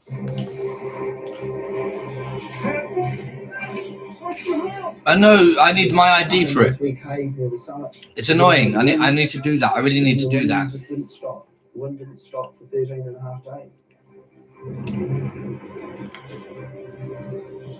24 years ago, searchers fought blizzard conditions for 2 weeks to rescue Mark Ingalls from Mount Cook. A helicopter crashed. The crew narrowly escaped with their lives. This strong wind was going up through here, but they've got shelter back in behind. Yeah, I know, it is a ball ache. Yeah. Middle Peak Hotel. It was 2 weeks before they were rescued. Yep, I've been rescued before. I know what it's like. But I also knew why we sat there for 13 and a half days. Because it would have put our rescuers' lives at risk to come up and try and get us at any other time. The result of Middle Peak Hotel was some pretty severe frostbite. The whole 4 foot frozen completely. After a month in hospital, got wheeled into theatre and had both legs amputated, about 140 millimetres under the knee.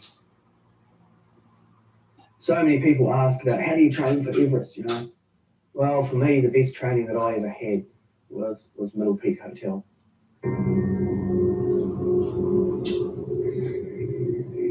After weeks of acclimatization, the team are preparing for the assault on the summit.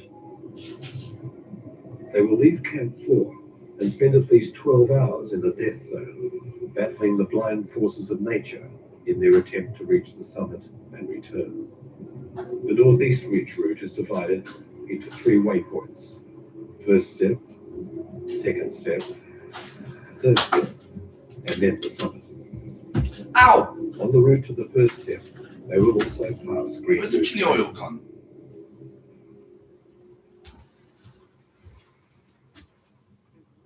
The whole of the expedition just leads up to one day, the summit day. Where's the chili oil gone? You know, when you start to get your gear ready to set off at 11, it's like walking into an exam.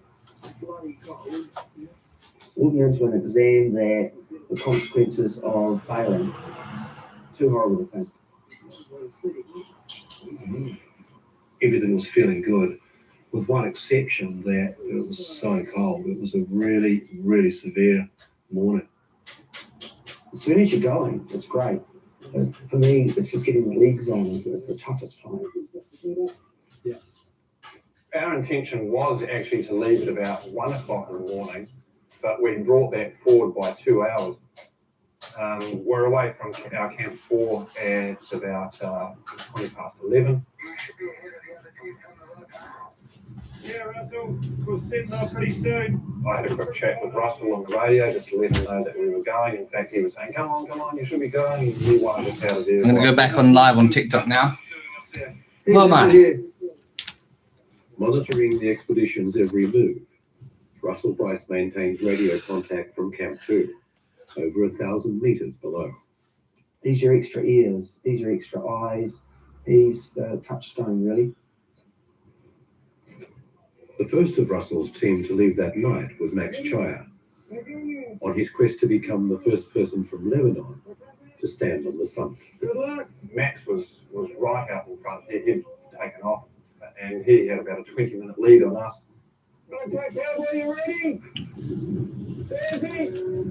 We got ahead of the pack. We were all pretty much moving together as a group.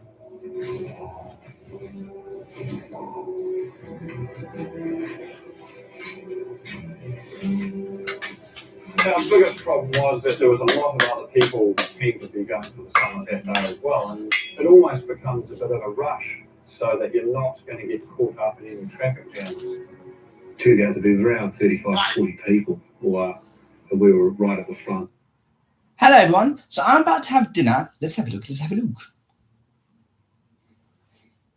And here we have pasta, sweet corn with mayonnaise, mackerel, and Chinese chili oil. Also nice. Also good things. Hello, everyone. So I'm about to have dinner. Let's have a look. And here we have pasta, sweet corn with mayonnaise, mackerel, and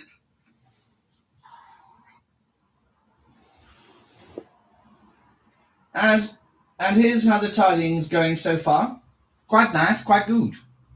Yes, that's pretty good, isn't it? When you think about it. I mean, it was really messy before, when you think about it, in a way. Wasn't it? Follow me and please comment when it's renewed.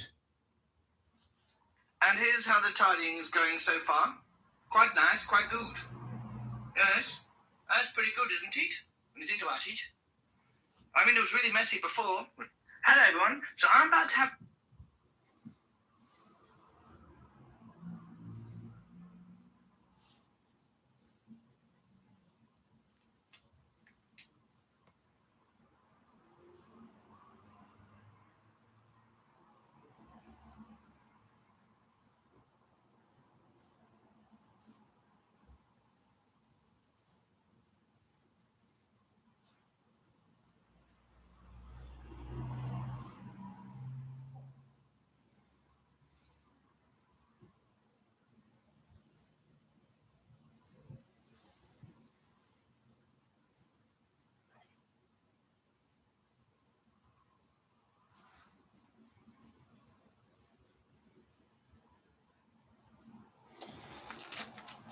And here's how the tidings...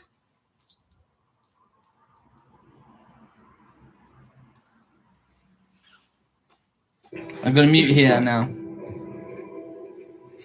You're moving it alive all the way to the summit on a fixed rope, and it is a wee bit like a train.